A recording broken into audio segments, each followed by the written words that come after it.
They laughed at the janitor's car. They had no idea it was worth $2 billion.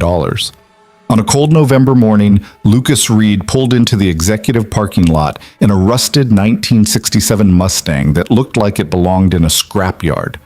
When the CEO and her investors stepped out of their luxury vehicles, the mockery was instant and loud.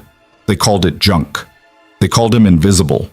What they didn't know was that beneath that peeling paint and dented hood lived an engine that would shatter everything they thought they understood about power, innovation, and the cost of underestimating a quiet man who had already lost too much to care about their opinions.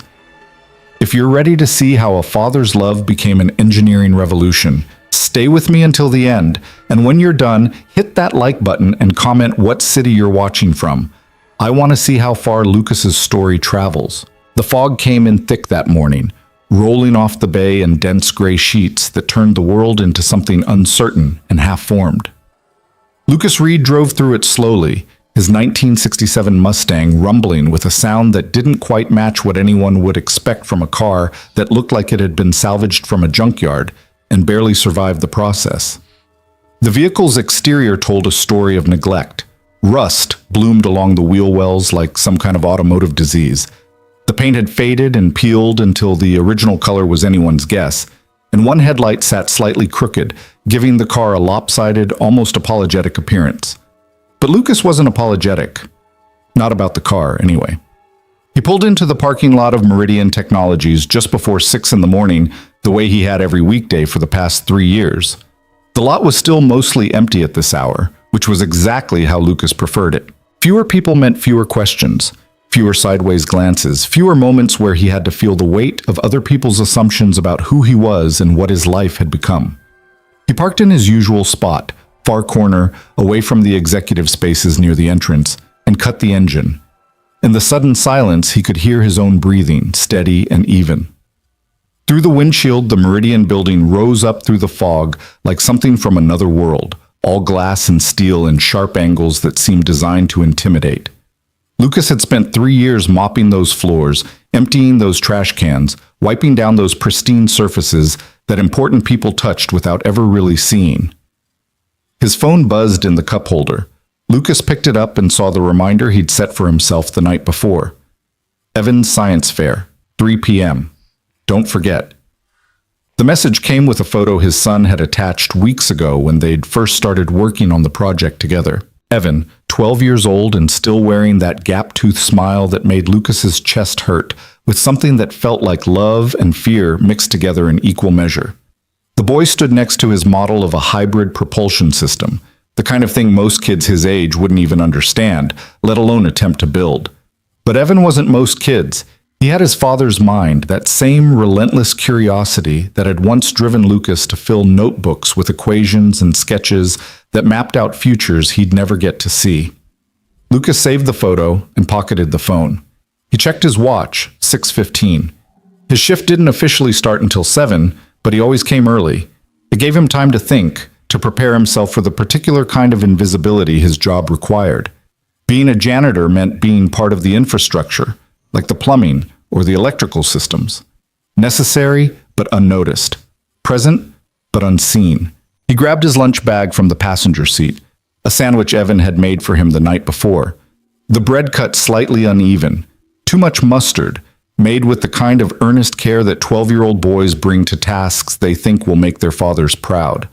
Lucas had watched him make it, had seen the concentration on Evan's face as he'd carefully wrapped it in aluminum foil, and hadn't said a word about the mustard. The morning air hit him when he opened the door, cold and damp, and carrying the salt smell of the ocean that was somewhere beyond the fog. Lucas pulled his jacket tighter. A canvas work coat that had seen better years, patched at the elbows, collar frayed, and started toward the employee entrance at the back of the building. He'd taken maybe 10 steps when he heard the sound of engines, multiple engines, expensive engines that purred instead of rumbled. Lucas stopped and turned. Through the fog, headlights appeared like searching eyes. A convoy of vehicles emerged into the parking lot, a black Mercedes S-Class leading the way, followed by 2 Range Rovers and a Tesla that moved with the silent menace of something designed to make other cars feel inadequate. They swept past Lucas's Mustang, and he watched as all 4 vehicles slowed simultaneously as if pulled by the same invisible string. The Mercedes stopped first, right beside his car. The driver's side door opened and a woman stepped out, and Lucas recognized her immediately, even through the fog. Victoria Chen, CEO of Meridian Technologies, 46 years old and dressed in a charcoal suit that probably cost more than Lucas made in 3 months. She was looking at his Mustang with an expression Lucas had seen before, many times, that particular combination of amusement and disdain that successful people reserved for things they considered beneath them. The Range Rovers disgorged their passengers next. 4 men in expensive suits, investors probably, the kind of people who move through the world with the confidence of those who'd never had to choose between paying rent and fixing a broken water heater. They gathered around Victoria, and Lucas could see their mouths moving, could imagine the conversation even if he couldn't hear it yet. Then Victoria's voice carried across the parking lot, sharp and clear, despite the muffling effect of the fog. "Good God, whose car is that? It looks like it should be in a salvage yard." The investors laughed. The sound cut through the morning silence like breaking glass. Lucas felt something tighten in his chest, but he didn't move. He'd learned a long time ago that the best response to mockery was no response at all. Invisibility had its advantages. He shifted his lunch bag to his other hand and started to turn away, to disappear like he was supposed to. "I'm serious," Victoria continued, walking closer to the Mustang now, the investors trailing behind her like pilot fish following a shark. "This is executive parking. Someone needs to tell maintenance to have this thing towed. It's an eyesore. We have potential partners visiting today, and I will not have them thinking we're the kind of company that tolerates this level of—" She stopped mid-sentence. Lucas had turned back around, and she'd finally noticed him standing there, 30 feet away, holding his lunch bag and wearing his janitor's jacket with his name stitched over the pocket. For a moment, Victoria's face went blank. Then understanding arrived, and with it something that might have been embarrassment if she'd been the type of person who embarrassed easily, which she wasn't. "Oh," she said. "Lucas, this is your vehicle?" Lucas nodded once. He didn't trust himself to speak yet. The tightness in his chest had spread to his throat. One of the investors, a man in his 50s with silver hair and a tan that spoke of golf courses and beach houses, let out a low whistle. "You actually drive this thing? How does it even run?" "Barely, I'd imagine," another investor chimed in, a younger man with wire-rimmed glasses and the kind of smile that never reached his eyes. "What is it, a 67? 68? Must be held together with duct tape and prayer." More laughter. Victoria didn't laugh, but she didn't stop them either. She just stood there looking at Lucas with an expression that managed to be both apologetic and condescending at the same time, as if she was sorry he had to hear this but also understood why it needed to be said. "Lucas," she said, her voice taking on that particular tone people used when they were about to deliver criticism disguised as concern. "I'm going to be direct with you. This vehicle is not appropriate for executive parking. I know you come in early, and I appreciate your work ethic, but we need to maintain a certain standard of presentation here. There are staff lots in the back where this would be more suitable." Lucas finally found his voice. It came out quieter than he'd intended, but steady. "This isn't executive parking. It's the far corner. I park here every day." "Yes, but it's visible from the entrance," Victoria countered. "And as I said, we have important meetings today. Presentation matters in this industry." The silver-haired investor stepped closer to the Mustang, peering through the driver's side window. "Jesus, the interior's even worse. Seats are torn to hell. Dashboard's cracked. Does this thing even have air conditioning?" "Probably runs on sheer stubbornness," the younger investor added, and they all laughed again except Victoria, who was still watching Lucas with that same mixed expression. Lucas felt his phone buzz in his pocket. Another reminder, probably. Evan's science fair. 3 p.m. The boy would be waiting for him, would want to show off everything they'd worked on together, would look for his father in the crowd with that smile that made every sacrifice worth it. "I'll move it," Lucas said quietly. "I'm sorry for the inconvenience." He started toward the Mustang, but Victoria held up a hand. "Wait, before you go, I actually wanted to speak with you about something else. We're having a company event next month, a tech showcase for investors. We'll need extra coverage from the custodial staff. I know it's outside your normal hours, but there would be overtime pay. Are you interested?" Lucas stopped. He looked at Victoria, then at the investors who were still smirking at his car, then back at Victoria. "I'll need to check my son's schedule first," he said. Victoria's eyebrows rose slightly. "Your son's schedule? Lucas, this is a significant opportunity. We're talking about time and a half, potentially more if we need weekend coverage. Surely your son can manage one evening without you." Something hot flickered in Lucas's chest, but he kept his voice level. "I'm a single parent, Ms. Chen. My son comes first. I'll let you know after I've checked with him." For just a moment, something shifted in Victoria's expression, a flash of what might have been respect or surprise, or possibly just recalculation as she reassessed the man standing in front of her. Then it was gone, replaced by her usual professional mask. "Of course," she said smoothly. "Family is important. Let me know by end of week." She turned back to her investors, already moving on to the next topic, the next item on her agenda. Lucas was dismissed, invisible again. He walked to his car while they headed toward the building entrance, their voices fading into the fog. When he opened the Mustang's door, the hinges creaked with a sound that seemed louder than it should have been. He sat in the driver's seat, torn upholstery that he'd repaired with duct tape more than once, just like the investors had guessed, and put his hands on the steering wheel. They were shaking slightly. Lucas closed his eyes and took a slow breath. He thought about Evan, about the science fair project, about the hours they'd spent together in their tiny garage, working on a model that barely scratched the surface of what Lucas really understood about propulsion systems and energy efficiency. He thought about the notebooks hidden in his apartment, filled with designs and calculations that represented years of late-night work after Evan had gone to bed. He thought about choices made and paths not taken, and the particular weight of being a man whose greatest creation sat in a middle school gymnasium, waiting to be judged by teachers who wouldn't understand half of what they were looking at. Then he thought about the engine beneath the hood of this ridiculous car, this eyesore, this piece of junk that Victoria Chen and her investors had just spent 5 minutes mocking without having the slightest idea what they were actually looking at. Lucas opened his eyes. The shaking in his hands had stopped. He turned the key in the ignition, and the Mustang came to life with a sound that was nothing like what anyone would expect from a car this old, this battered, this apparently pathetic. The engine didn't roar or rumble or cough. It hummed, a deep, precise, almost musical note that spoke of perfect tolerances and flawless engineering. The whole car seemed to settle into itself, balanced and powerful and completely controlled. Lucas put his hand on the gear shift and felt the subtle vibration of machinery operating at peak efficiency. No one ever listened closely enough to hear it. No one ever looked closely enough to see past the rust and the torn seats. They saw what they expected to see, and what they expected was exactly what Lucas needed them to expect. He backed out of the parking space slowly, carefully, the way he did everything. Through the windshield, he could see Victoria and her investors disappearing into the building, already forgetting about the janitor and his embarrassing car. They had important work to do, important decisions to make, important futures to shape.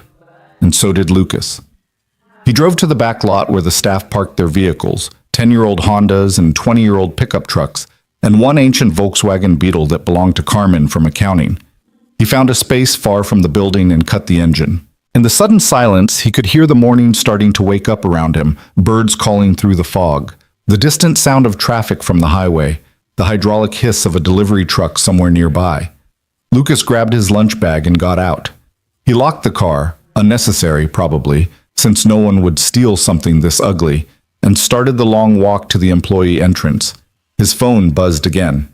He pulled it out and saw a text from Evan, sent 20 minutes ago while Lucas had been watching Victoria Chen and her investors laugh at his life. "Can't wait for you to see the project today, Dad. Think we'll win?" Lucas typed back with cold fingers, "Win or lose, I'm proud of you. See you at 3. The response came immediately. "Love you, Dad." Lucas stared at the words for a long moment. Then he pocketed the phone and walked into Meridian Technologies through the back entrance where the invisible people came and went, where the janitors and the maintenance staff and the security guards moved through their days unnoticed and unappreciated, doing the work that kept everything running while people like Victoria Chen took credit for the success. The break room was empty when Lucas arrived. He stored his lunch in the ancient refrigerator that wheezed and rattled, but somehow kept running, then grabbed his supply cart from the storage closet. Mop, bucket, cleaning solutions that smelled like fake pine and actual chemicals. He checked his list for the day. Executive offices on the third floor, conference rooms on the second. The lobby that would need extra attention before Victoria's investor meetings began. Lucas started pushing his cart toward the elevator, and as he did, he passed a wall of photographs celebrating Meridian's achievements. Company milestones, product launches, award ceremonies. There was Victoria shaking hands with the mayor, Victoria cutting a ribbon at a new facility, Victoria accepting an innovation award for a hybrid propulsion system that had made the company billions. Lucas stopped in front of that last photograph. He'd seen it 1,000 times, but today it looked different somehow. Sharper, more real. He stared at Victoria's smile, at the trophy in her hands, at the banner behind her that read, "Revolutionary Engine Design Transforms Industry." His phone buzzed. Not Evan this time, just a calendar reminder. Weekly maintenance check. Mustang engine. 8 p.m. tonight. Lucas silenced the notification and kept walking. The elevator arrived with a soft chime. Lucas pulled his cart inside and pressed the button for the third floor. As the doors slid closed, he caught a glimpse of his reflection in the polished metal. A tired-looking man in his mid-40s, graying at the temples, wearing a janitor's uniform that had been washed so many times the fabric had gone soft and thin. A man who looked exactly like what he was supposed to be. A man who carried no threat, posed no challenge, deserved no second glance. The elevator rose smoothly, efficiently, carrying Lucas up to the executive level where he would spend the next 8 hours making sure everything looked perfect for people who would never know his last name or ask about his weekend or wonder what he did when he went home at night to a son who believed his father could do anything. When the doors opened, Lucas stepped out into the third-floor corridor. The executive offices stretched out before him, all glass walls and expensive art and views of the city that most people would never get to see from this height. Somewhere in this building, Victoria Chen was probably in her office preparing for her important meetings, planning her important presentations, making her important decisions about the future of Meridian Technologies. And somewhere in this same building, Lucas Reed was about to mop her floor. He pulled his cart down the hallway, past offices that were just starting to fill with people who arrived at reasonable hours because their work was valued, because their contributions mattered, because someone had decided a long time ago that what they did was worth respecting. Lucas started with Victoria's office first. He always did. The door was unlocked. She hadn't arrived yet. So he let himself in and began the familiar routine. Empty the trash. Wipe down the desk. Polish the glass walls, vacuum the carpet, make everything perfect for someone who would never notice unless it wasn't. While he worked, Lucas's eyes drifted to the documents on Victoria's desk. He didn't mean to look. He'd trained himself not to see things that weren't his business. But one folder caught his attention. It was labeled Project Evergreen, Hybrid Propulsion Update. Lucas's hand stilled on the cleaning cloth. He knew he shouldn't. He knew every rule about privacy and professionalism and keeping his head down, but his hand was already reaching for the folder, already opening it, already scanning the first page of what turned out to be a technical breakdown of Meridian's flagship engine design. The design that had made Victoria Chen famous, the design that had earned Meridian billions, the design that Lucas recognized immediately because he'd drawn every line of it himself 13 years ago, in a cluttered apartment while Evan slept in the next room and the world outside moved on without them. His breathing had gone shallow. Lucas forced himself to close the folder, to put it back exactly where it had been, to finish cleaning Victoria's office like nothing had happened. But his mind was racing now, pulling up memories he'd buried so deep he'd almost convinced himself they weren't real. The presentation he'd made to Meridian's board when he was still an engineer still had a future. Still believed that good ideas mattered more than good timing. The rejection letter that came 3 weeks later, full of corporate language that boiled down to too risky, too innovative, too different from what we're currently doing. The quiet devastation of watching his breakthrough become someone else's footnote. And then Evan's mother leaving. The custody battle. The choice between fighting for a career that had already rejected him or fighting for his son who needed him. Lucas had chosen Evan. He'd always choose Evan, but the cost of that choice was working here, in this building, cleaning the office of a woman who'd stolen his life's work and built an empire on it while he pushed a mop. Lucas finished Victoria's office and moved to the next one. His hands worked automatically. Spray, wipe, polish, move on. While his mind stayed stuck in that folder, in that design, in the particular species of injustice that came from being invisible to people who never bothered to look. The morning passed. The executive offices filled with people who nodded at Lucas without seeing him. He cleaned their spaces, made them comfortable, ensured their environment reflected their importance. And with every office, every desk, every polished surface, Lucas felt something building in his chest that he'd kept carefully controlled for 3 years. Not anger. Anger was too hot, too loud, too likely to make him do something stupid that would cost him this job, and the health insurance it provided, and the steady paycheck that kept Evan fed and housed and safe. This was colder, quieter, more patient. At noon, Lucas took his lunch break in the employee break room.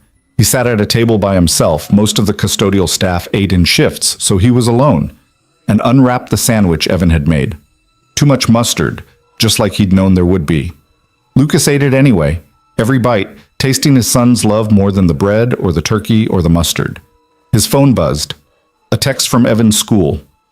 Reminder, science fair begins at 2 p.m. Students should arrive by 1:30 for setup. Lucas checked his watch, 12:15. His shift ended at 2:30, but he could probably leave early. He'd just need to clear it with his supervisor, and she was usually reasonable about things like this. He typed out a quick text to her, asking if he could clock out at 1 to make his son's science fair. The response came back in less than a minute. Should be fine. Finish the 3rd floor, and you're good to go. Lucas allowed himself a small moment of relief. He would make it. He would see Evan's presentation. He would be there in the crowd when his son looked for him, would see the pride on that 12-year-old face, would do the one thing that mattered more than anything else. Show up for his child. He finished his sandwich and threw away the wrapper. As he stood to head back to work, his phone rang. Unknown number. Lucas almost didn't answer, but something made him pick up. Hello? Is this Lucas Reed? A man's voice, professional, unfamiliar. Yes. Who's this? My name is David Chang. I'm a patent attorney with Morrison & Associates. I'm calling because one of my clients believes there may be prior art related to a hybrid propulsion patent currently held by Meridian Technologies. Your name came up in some old technical forums as someone who worked on similar designs. I was hoping we could talk. Lucas's hand tightened on the phone. The break room suddenly felt smaller, closer, as if the walls were moving in. I don't know what you're talking about, Lucas said carefully. Mr. Reed, I've reviewed the patent in question and compared it to some design concepts that were posted under your name in 2012. The similarities are significant enough that my client believes there may be grounds for a challenge. I'm not looking to cause you any trouble. I just need to verify some dates and establish a timeline. It would only take a few minutes of your time. Lucas closed his eyes. After 13 years of silence, after 3 years of mopping floors in the building where his design had made other people rich, after countless nights of telling himself that none of it mattered as long as Evan was okay, now this. Now a lawyer calling to dig up the past and ask questions that Lucas couldn't answer without risking everything he'd carefully built. I can't help you, Lucas said quietly. I'm sorry. Mr. Reed, if what I suspect is true, you could be entitled to... I said I can't help you. Please don't call this number again. Lucas ended the call before the lawyer could respond. His hand was shaking again, just like it had in the parking lot this morning. He stared at his phone, half expecting it to ring again, but it stayed silent. After a moment, Lucas deleted the call from his history and put the phone back in his pocket. He couldn't afford lawyers, couldn't afford legal battles or patent disputes or anything that might jeopardize his job or bring attention to himself or Evan. The past needed to stay buried, no matter what it cost him. He went back to work. The 3rd floor took another hour to finish. Lucas moved through the offices methodically, his mind split between the task at hand and the lawyer's call, and Evan's science fair, and the folder on Victoria's desk that contained 13 years of theft disguised as innovation. By the time he finished, it was 1 o'clock exactly. Lucas returned his cart to the storage closet, clocked out with his supervisor, and headed to the parking lot. The fog had burned off while he worked, and the afternoon sun cut through the remaining haze in sharp, clear lines. He walked to the back lot where his Mustang sat waiting, still ugly, still rusty, still looking like exactly what Victoria Chen's investors thought it was. He got in and started the engine. That same precise hum, that same perfect note. Lucas sat for a moment with his hands on the wheel, listening to the sound of his own creation running flawlessly despite the mockery it received, despite being called junk, despite no one understanding what it really was. Then he put the car in gear and drove toward Evan's school, leaving Meridian Technologies behind him in the rear-view mirror, at least for a few hours. The science fair was exactly what he expected. A gymnasium full of folding tables, poster boards, and 12-year-olds nervously rehearsing their presentations while parents circulated with cameras and encouraging smiles. Lucas found Evan's table near the back, and when his son saw him coming, the boy's whole face lit up with a joy so pure it made Lucas's chest hurt. "Dad, you made it!" Lucas pulled Evan into a hug. "Of course I made it. Wouldn't miss it for anything." They spent the next 2 hours together, and for those 2 hours, Lucas forgot about Victoria Chen and stolen patents and mockery in parking lots. He listened to Evan explain their hybrid propulsion model, watched his son's hands move with the same gestures Lucas used when he was deep in a design problem, heard the passion in that young voice when Evan talked about energy efficiency and sustainable transportation.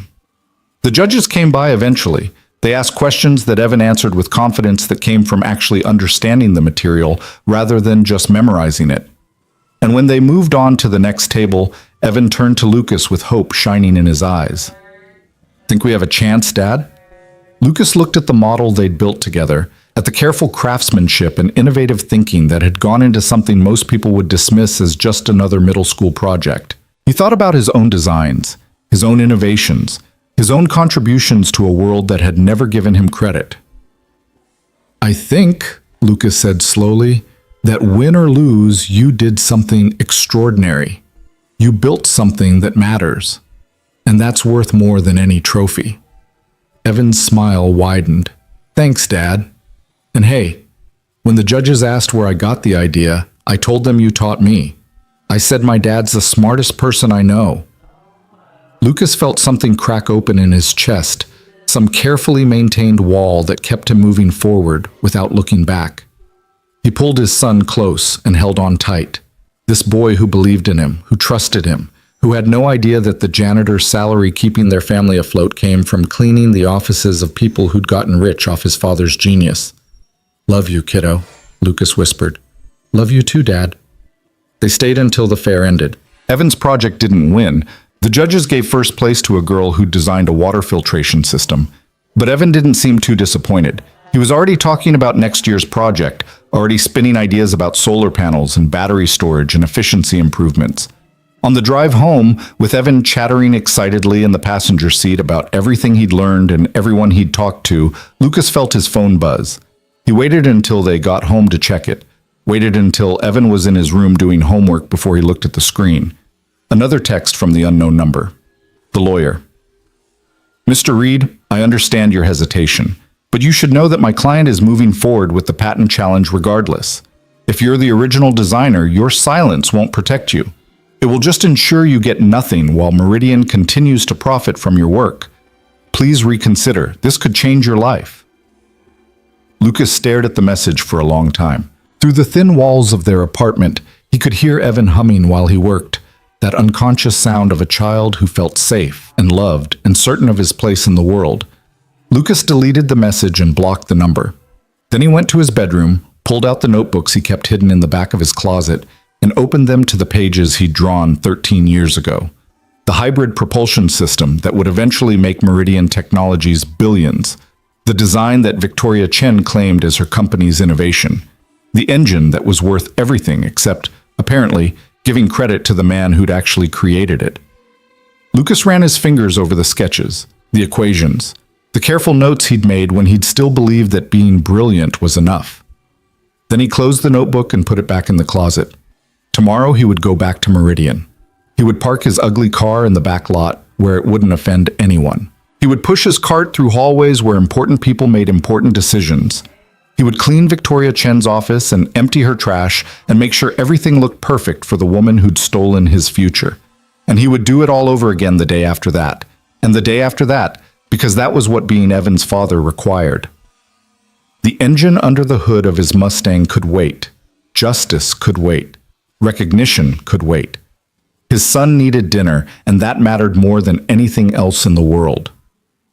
Lucas closed the closet door and went to the kitchen to cook. The pasta water was boiling when Lucas heard Evan's footsteps padding down the hallway. His son appeared in the kitchen doorway, still wearing his school clothes, backpack sliding off one shoulder, that post-homework exhaustion evident in the way he slumped against the doorframe. "Smells good," Evan said. "Mac and cheese?" "With the breadcrumb topping you like," Lucas confirmed, stirring the pot. "How's the math homework coming?" Evan made a face. "It's fractions. I don't get why we need a common denominator when we could just use decimals for everything." Lucas smiled despite the weight that had settled on his shoulders since that morning. "Because sometimes the exact answer matters more than the convenient one. You can't express 1/3 perfectly as a decimal, but you can as a fraction." "That's what Mr. Patterson said too," Evan admitted, moving to the refrigerator to pour himself a glass of milk. "Doesn't make it less annoying, though." They fell into comfortable silence, the kind that came from years of being just the two of them against the world. Lucas drained the pasta and started mixing in the cheese sauce he'd made from scratch, because the boxed kind never tasted quite right. Evan set the table without being asked, putting out 2 plates, 2 forks, 2 napkins folded the way Lucas had taught him years ago. When they sat down to eat, Evan was quiet for the first few bites. Then he looked up at his father with that particular expression that meant he'd been thinking about something important. "Dad, can I ask you something?" "Always." "Why did you stop being an engineer?" Lucas's fork stopped halfway to his mouth. It wasn't the first time Evan had asked variations of this question, but usually the boy phrased it differently, more carefully. This directness caught Lucas off guard. "You know why," Lucas said slowly. "When your mom left, I had to make choices about what mattered most. You mattered most. But you could have been both, right? An engineer and my dad." Lucas set down his fork. "It's complicated, kiddo. The kind of engineering work I was doing required a lot of hours, a lot of travel. I couldn't be the parent you needed and maintain that career at the same time." Evan pushed mac and cheese around his plate. "Some of the kids at school, their parents are doctors and lawyers and stuff. They manage. Some people have help, family nearby, nannies, partners who share the load. We didn't have that, because Mom left." "Yes." Evan was quiet for a moment. Then, "Do you miss it? Engineering?" Lucas looked at his son, 12 years old and already asking questions that cut straight to the bone.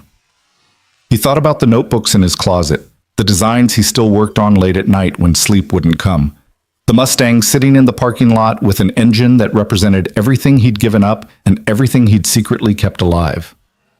"Sometimes," Lucas admitted, "but I've never missed it more than I valued being your father. That's the truth, Evan. Every choice I made, I'd make again." Evan seemed to consider this. Then he nodded and went back to eating, satisfied for now. Though Lucas suspected the questions would come back in different forms as his son got older and started understanding more about sacrifice and regret and the complicated mathematics of adult life. After dinner, Evan retreated to his room to finish homework while Lucas cleaned the kitchen. The routine was soothing in its predictability. Wash the dishes, wipe the counters, put everything back in its place. Make order out of chaos, even if the order was temporary and the chaos always waiting to return. His phone rang just as he was drying the last plate. Lucas checked the screen and saw a number he recognized from Meridian's internal directory. His supervisor calling at 8 o'clock on a weeknight. That was never good. "This is Lucas." "Lucas, it's Margaret. I'm sorry to bother you at home, but we've got a situation. The 3rd floor conference room, the big one where Ms. Chen's hosting that investor dinner tomorrow, there's been a water leak from the floor above. Ceiling tiles came down, carpet soaked. We need someone to come in tonight and help with emergency cleanup, otherwise there's no way we'll be ready for tomorrow." Lucas closed his eyes. Through the wall, he could hear Evan's music playing softly in his room. "What time do you need me?" "Soon as you can get here. I know it's last minute, and I'll make sure you get overtime plus a comp day, but I'll be there in 30 minutes. You're a lifesaver, Lucas. Thank you." He ended the call and stood in his kitchen for a moment, feeling the familiar weight of obligation settling across his shoulders. Then he walked down the hall to Evan's room and knocked on the door. "Yeah?" Lucas opened the door. Evan was at his desk, math book open, pencil moving across paper with the careful precision of a boy who actually cared about getting the answers right. "I have to go back to work," Lucas said.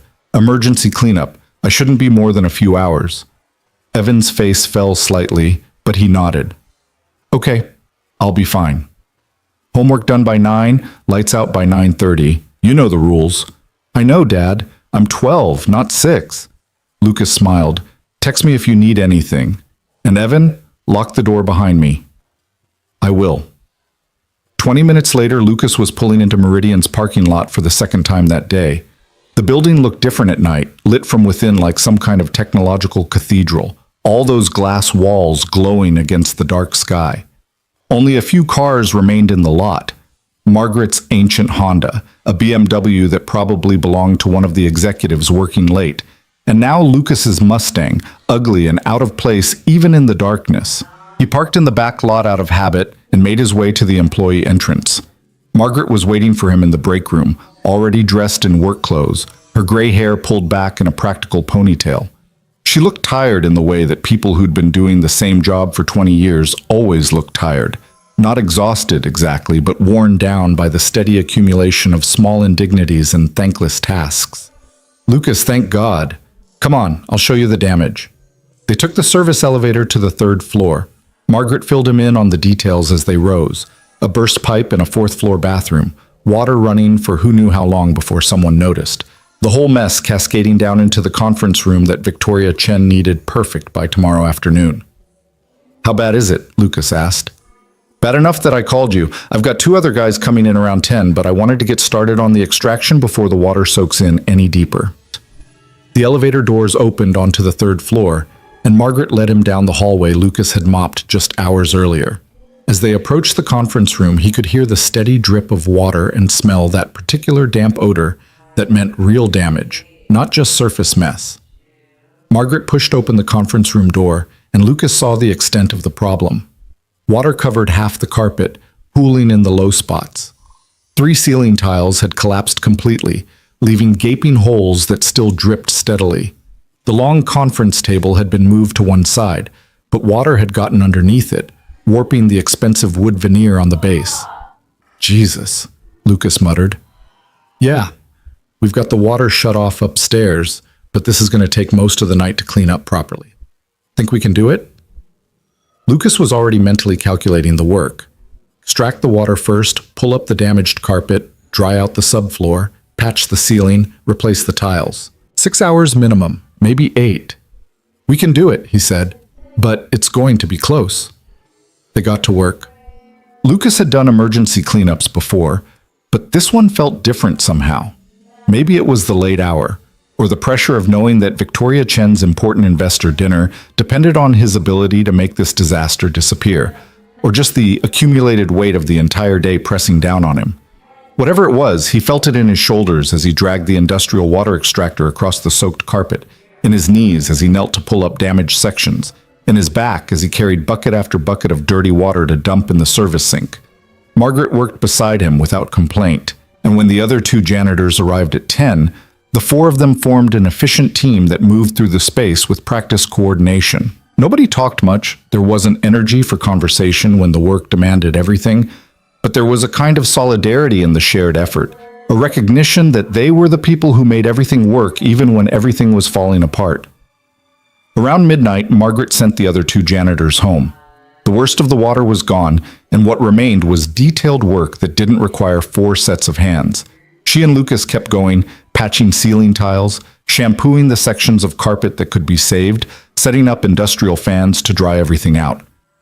"You didn't have to stay," Lucas told Margaret around 1 in the morning. "I can finish the rest." "I know," she said, running a damp cloth over the conference table to remove water spots. "But we're a team. Besides, my husband's working night shift at the hospital. House is empty anyway." They worked in silence for a while longer. Then Margaret paused and looked at Lucas with an expression he couldn't quite read. "Can I ask you something? And you don't have to answer if you don't want to." Lucas set down the ceiling tile he'd been installing. Okay.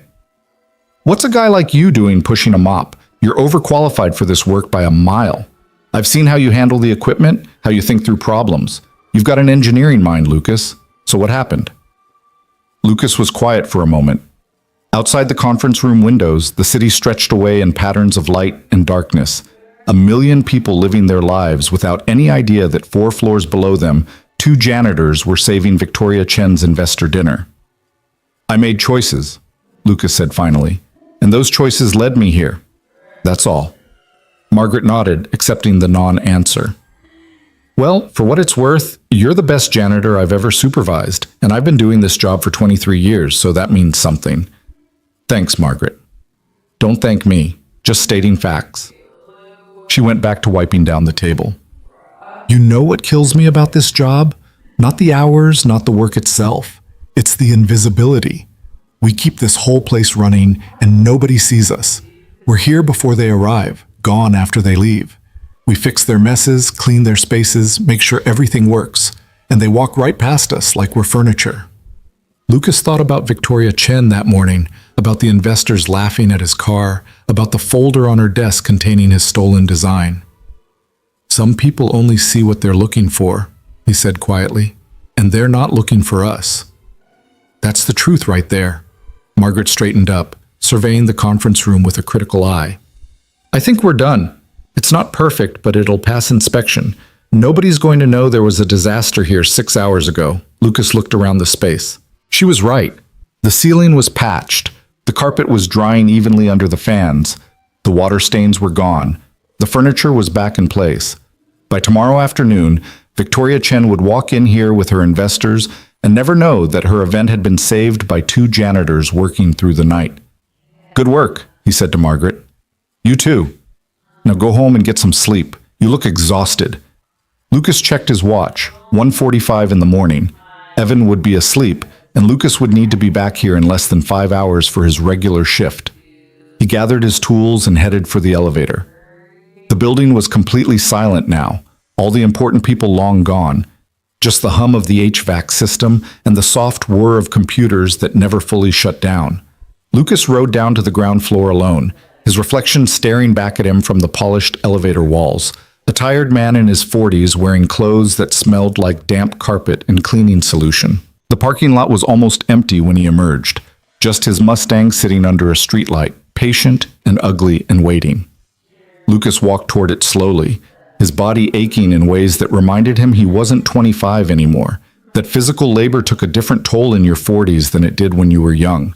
He was halfway to the car when he heard voices. Lucas stopped, looked around, saw 2 figures standing near the executive entrance, silhouetted against the building's lobby lights. He recognized one of them immediately. Victoria Chen's distinctive posture, the way she stood with her weight slightly forward, like she was always about to walk into the next challenge. The other person was taller, male, wearing what looked like an expensive suit even at this distance.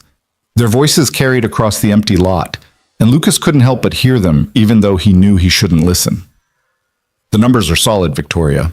You present tomorrow, and we'll have the financing locked down by end of week. This propulsion system is going to make Meridian the leader in sustainable transportation for the next decade. That was the tall man. His voice had the confidence of someone who'd never been told no, never had to choose between his career and his child, never cleaned a floor in his life. I know the numbers are solid, Victoria replied. I ran the analysis myself, but we need to be prepared for questions about development timeline. Some of these investors are going to want to know why it took us 8 years to bring this to market after the initial patent. Tell them what you always tell them. Perfection takes time. You built something revolutionary, Victoria. Own it. Lucas felt his hands clench. He forced them to relax. You're right, Victoria said. This is my design. I know it inside and out. I can handle any questions they throw at me. The tall man laughed. That's the CEO I know. Confident, brilliant, unstoppable. Come on, let me buy you a drink. We should celebrate before the big presentation. Their voices faded as they walked toward the parking lot where the BMW sat waiting. Lucas watched them go, watched Victoria Chen climb into the passenger seat without a backward glance at the building where two janitors had just saved her investor dinner, where a man whose design she'd stolen was standing in the shadows feeling something cold and hard crystallize in his chest. The BMW's engine purred to life. Smooth, quiet, expensive.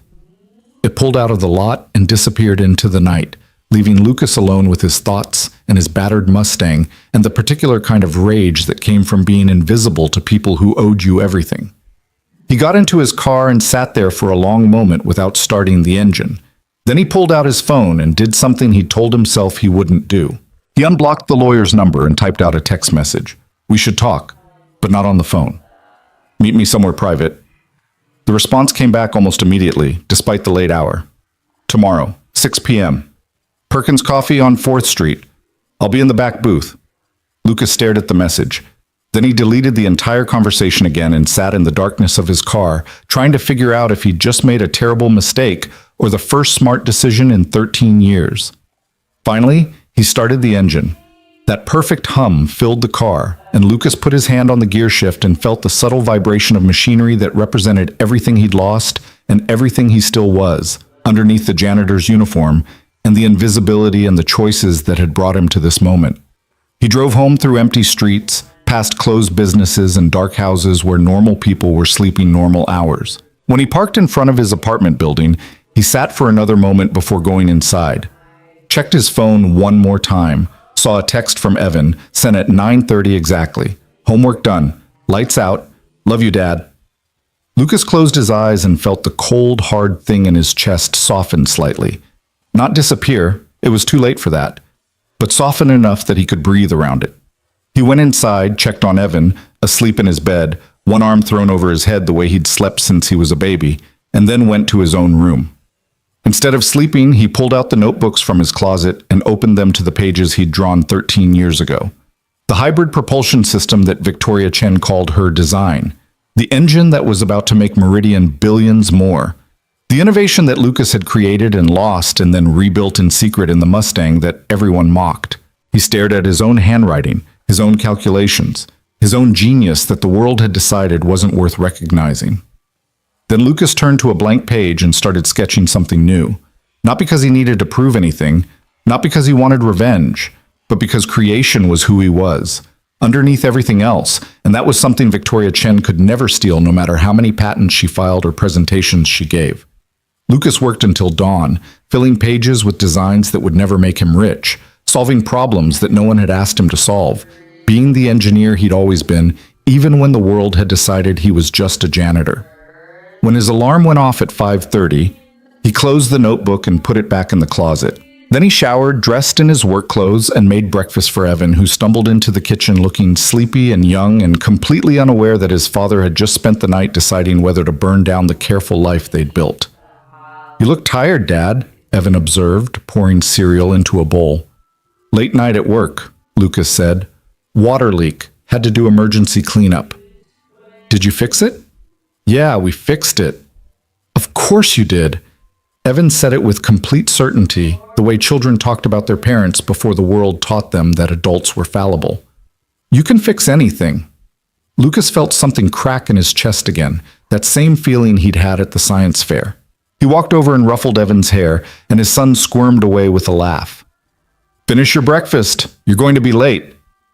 An hour later, Lucas was pulling into Meridian's parking lot for what felt like the 100th time.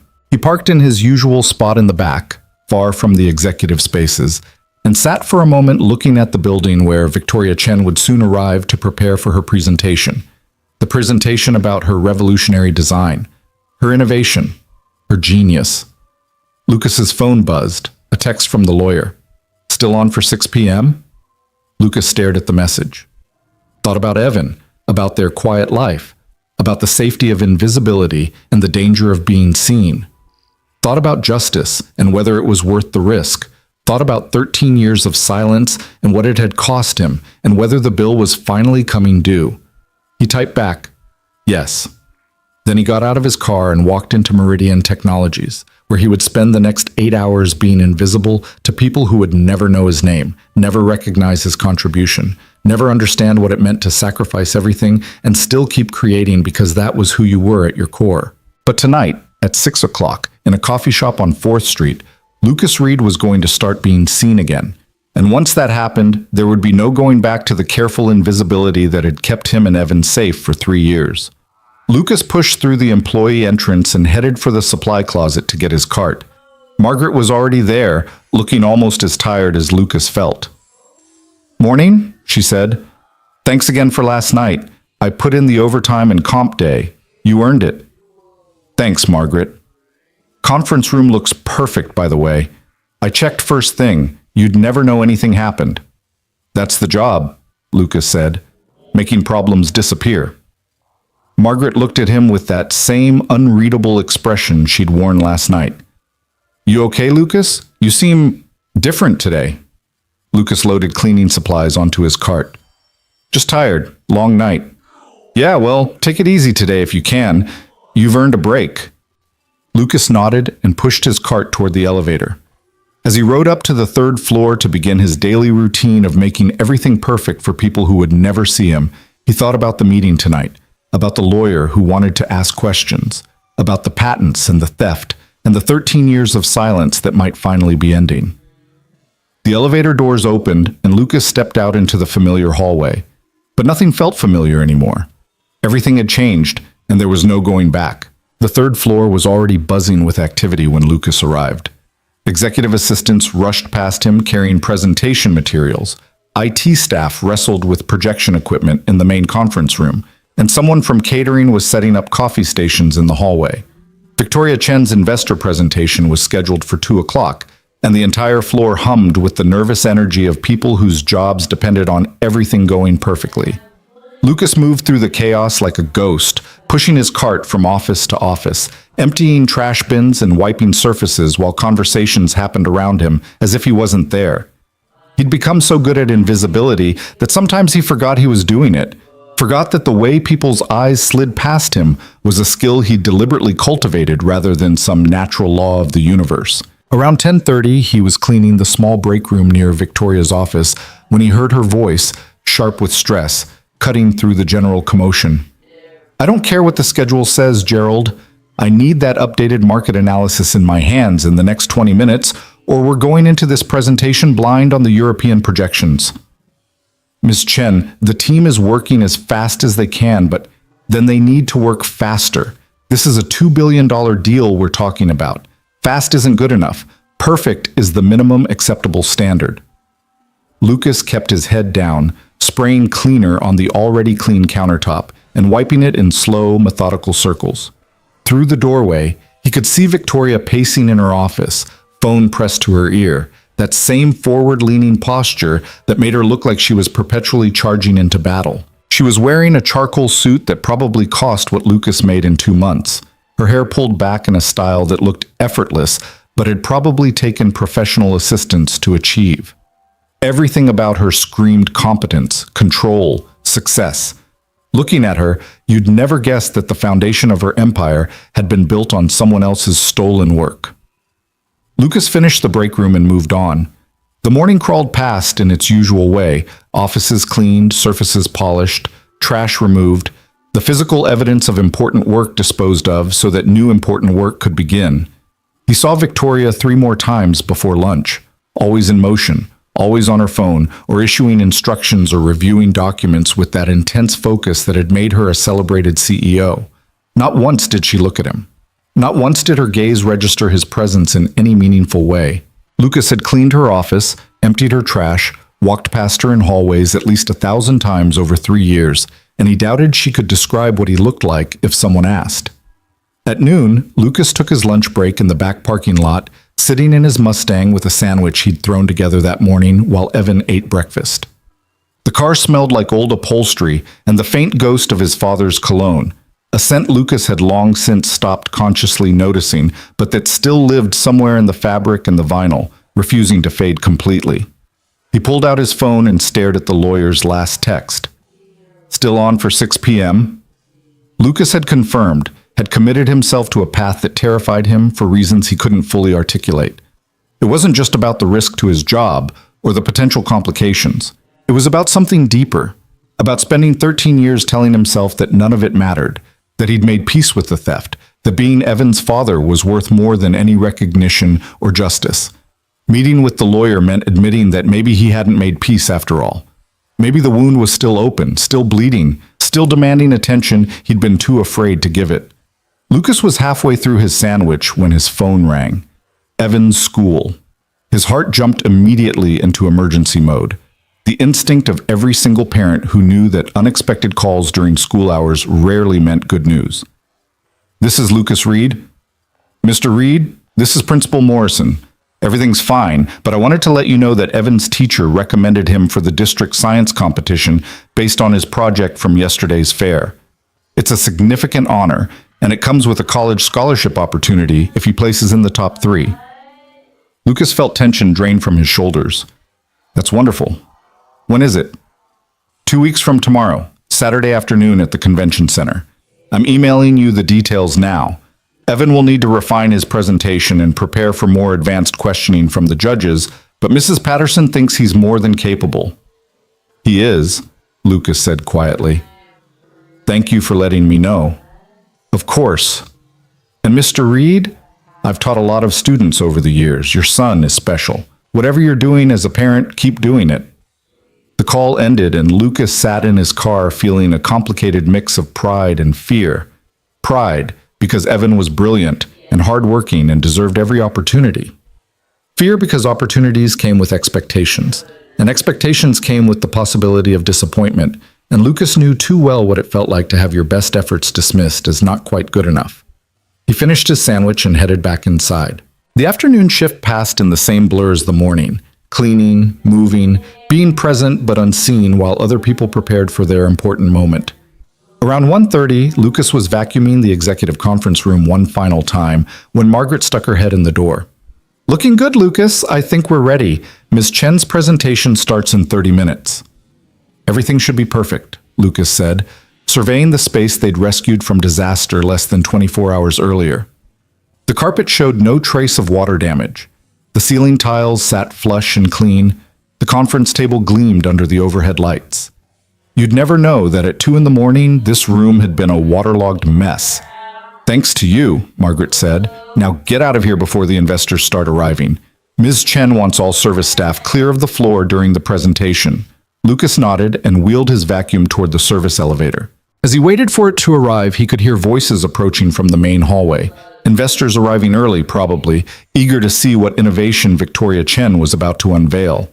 He stepped into the elevator just as they rounded the corner, and the last thing he saw before the doors closed was Victoria herself, radiant and confident, greeting a group of men in expensive suits with the kind of warm professionalism that made people want to give her money. The elevator descended, and Lucas rode it all the way to the basement level where the custodial offices were located. He had 3 hours before his shift ended, 3 hours before he needed to leave for his meeting with the lawyer. He spent them doing inventory on cleaning supplies, restocking his cart for tomorrow, helping Margaret process a supply order, all the mundane tasks that kept the invisible machinery of the building running. At 4:30, he clocked out and headed for the parking lot. The executive level was still in session. He could see lights blazing in the conference room windows, could imagine Victoria Chen in there making her pitch, selling his innovation as her own, collecting praise and promises of billions of dollars based on work she'd stolen. Lucas got into his Mustang and sat with his hands on the steering wheel, not starting the engine yet. He thought about driving away, about texting the lawyer that he'd changed his mind, about going home to Evan and pretending that everything was fine. The safe choice, the invisible choice, the choice that would keep his life exactly as it had been for 3 years. Instead, he turned the key. The engine came alive with that perfect hum, and Lucas pulled out of the parking lot. He had 90 minutes before his meeting with the lawyer. He drove aimlessly for a while, through neighborhoods he barely saw, past storefronts and parks, and all the ordinary pieces of a city going about its afternoon business. Eventually, he found himself pulling into the parking lot of Evan's school, even though he knew his son had left hours ago to go to his friend Marcus's house for the afternoon. Lucas parked near the playground and watched kids who weren't Evan running and climbing and laughing with the unselfconscious joy that came before life got complicated. He remembered Evan at that age, before his mother left, Before Lucas had to choose between engineering and fatherhood, back when the future still felt wide open and full of possibilities that didn't require sacrifice. His phone buzzed. A text from Evan. "Marcus's mom is ordering pizza. Can I stay for dinner?" Lucas smiled and typed back, "Sure. Home by 8. Love you." "Love you too, Dad." So Lucas had the evening to himself. No dinner to cook, no homework to supervise, nothing to anchor him to the routines that normally kept him from thinking too hard about the life he might have had. Just him in a meeting with a lawyer who wanted to ask questions about the past Lucas had spent 13 years burying. At 5:45, Lucas pulled into the parking lot of Perkins Coffee on 4th Street. The place was half full with the after-work crowd. People in business casual getting their caffeine fix before heading home. A few students with laptops camped out in corners. The usual ambient noise of a coffee shop trying to be all things to all people. Lucas ordered black coffee he didn't want and carried it to the back booth where a man in his 30s sat with a leather portfolio and an expression that tried for friendly but landed somewhere closer to calculating. "Lucas Reed? That's me?" "David Chang, thanks for meeting me." The lawyer stood and extended his hand. Lucas shook it, noting the firm grip and the expensive watch and the general air of someone who'd gone to good schools and knew how to leverage that into a comfortable life. They sat across from each other and David pulled a legal pad from his portfolio. "I want to start by saying I understand this must be difficult. My client, and I can't share their identity yet, has spent considerable resources investigating the origins of Meridian's hybrid propulsion patent. Your name kept coming up in old technical forums, design communities, places where engineers used to share concepts before everything went behind corporate firewalls." Lucas wrapped his hands around his coffee cup. "Why does your client care? The patent's been active for years. What's the point of challenging it now?" "Because the technology is about to go mainstream. Meridian's presentation today to investors, actually. They're seeking $2 billion in additional financing to scale production. My client believes that money is being raised on fraudulent grounds, specifically that the core innovation isn't Meridian's to claim." "And you think I'm the real inventor?" David leaned forward slightly. "I don't think, Mr. Reed, I know. I've seen the posts you made in 2011 and 2012 under your real name before you went silent. The conceptual framework for that hybrid propulsion system is clearly yours. The question is why you never pursued it, and why you're working as a janitor instead of claiming what's rightfully yours." Lucas was quiet for a long moment. Around them, the coffee shop hummed with conversation and the hiss of espresso machines and all the ordinary sounds of people living ordinary lives. He thought about Evan, about the choices he'd made, about whether this lawyer could possibly understand what it meant to love someone more than your own ambition. "I had a son," Lucas said finally. "His mother left when he was 9 months old. I had custody, no family support, no safety net.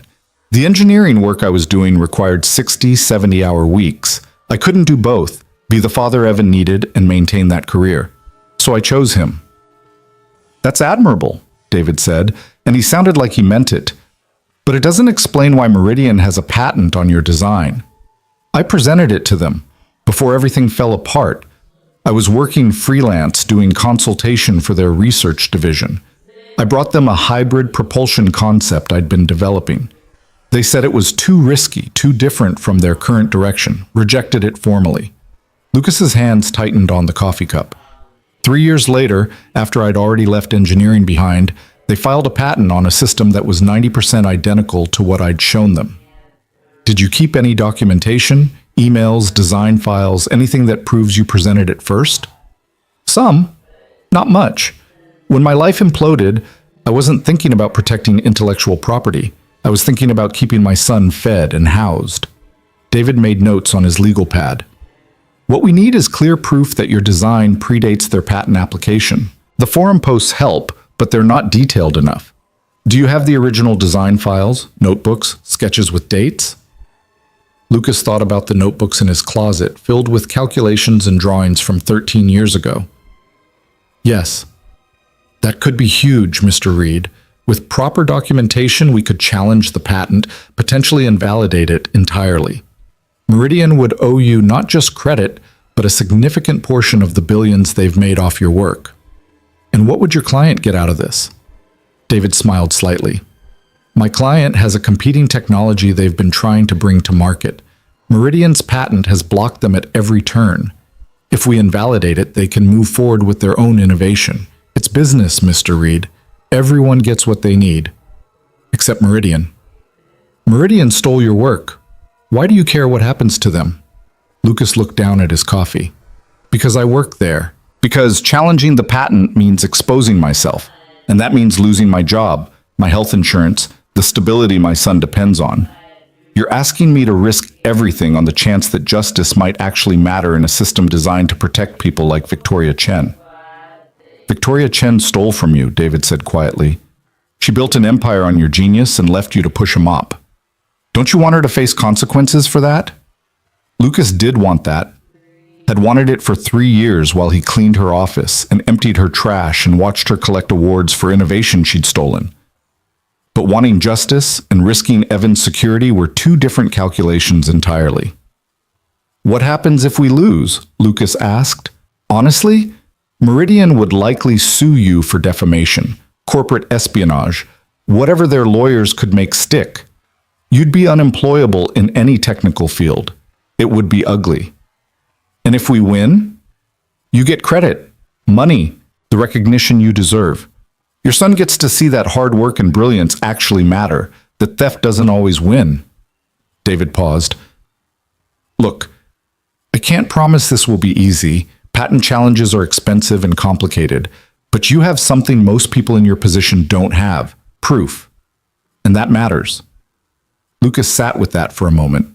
Then he asked the question that had been bothering him since David first called. Why me? If your client wants to challenge the patent, they could do it without me. Why track me down specifically? Because a human story matters more than technical arguments. Judges and juries connect with narratives. A single father who sacrificed his career for his son, who watched someone steal his life's work while he struggled to survive, that's compelling. That changes minds. You want to use me. I want to help you get what's yours. If that also helps my client, then everyone wins except the people who deserve to lose. Lucas's phone buzzed. A text from Evan with a photo attached. His son and Marcus making silly faces over pizza, both boys grinning like the world was simple and good and full of nothing but possibility. I need to think about it, Lucas said. Of course. But Mr. Reed, I should tell you, Meridian's presentation today was apparently very successful. If they secure that $2 billion in financing, the window for challenging the patent gets a lot narrower. Success breeds protection. The bigger they get, the harder they are to fight. David pulled a business card from his portfolio and slid it across the table. Take your time, but not too much time. Sometimes justice has an expiration date. Lucas pocketed the card and stood. They shook hands again, and Lucas left the coffee shop feeling like he'd just stepped off solid ground into water where he couldn't see the bottom. He sat in his Mustang for a long time, not starting the engine, just thinking about choices and consequences and whether 13 years of silence had been noble sacrifice or just cowardice dressed up in parental devotion. Finally, he drove home. Evan was still at Marcus's house, so the apartment was empty and quiet. Lucas went to his bedroom and pulled out the notebooks. He spread them across his bed. Years of designs, calculations, innovations that he'd created late at night while the world slept and his son dreamed in the next room. Every page was dated. Every sketch was signed. The evidence David Chang needed sat right there in blue ink and graphite, waiting for Lucas to decide if justice was worth the risk. He was still staring at the notebooks when his phone rang. Unknown number. Lucas almost didn't answer, but something made him pick up. Mr. Reed, this is Janet Keller from Channel 7 News. I understand you may have information about Meridian Technologies and their proprietary hybrid propulsion system. I'd love to talk to you about it. Lucas's blood went cold. How did you get this number? A source reached out to us suggesting we look into the origins of Meridian's patent. Your name came up. I'm just following leads, Mr. Reed. If there's a story here about corporate theft of intellectual property, the public has a right to know. I have nothing to say. Are you sure? Because if Meridian Technologies built their empire on stolen innovation, that's a major scandal. And if you're the person they stole from, Lucas ended the call and immediately blocked the number. His hands were shaking again. Someone was leaking his name to the press. David's client, probably, trying to force Lucas's hand by making the story public whether he cooperated or not. The phone rang again. Different number. Lucas didn't answer. It rang a third time, fourth, fifth.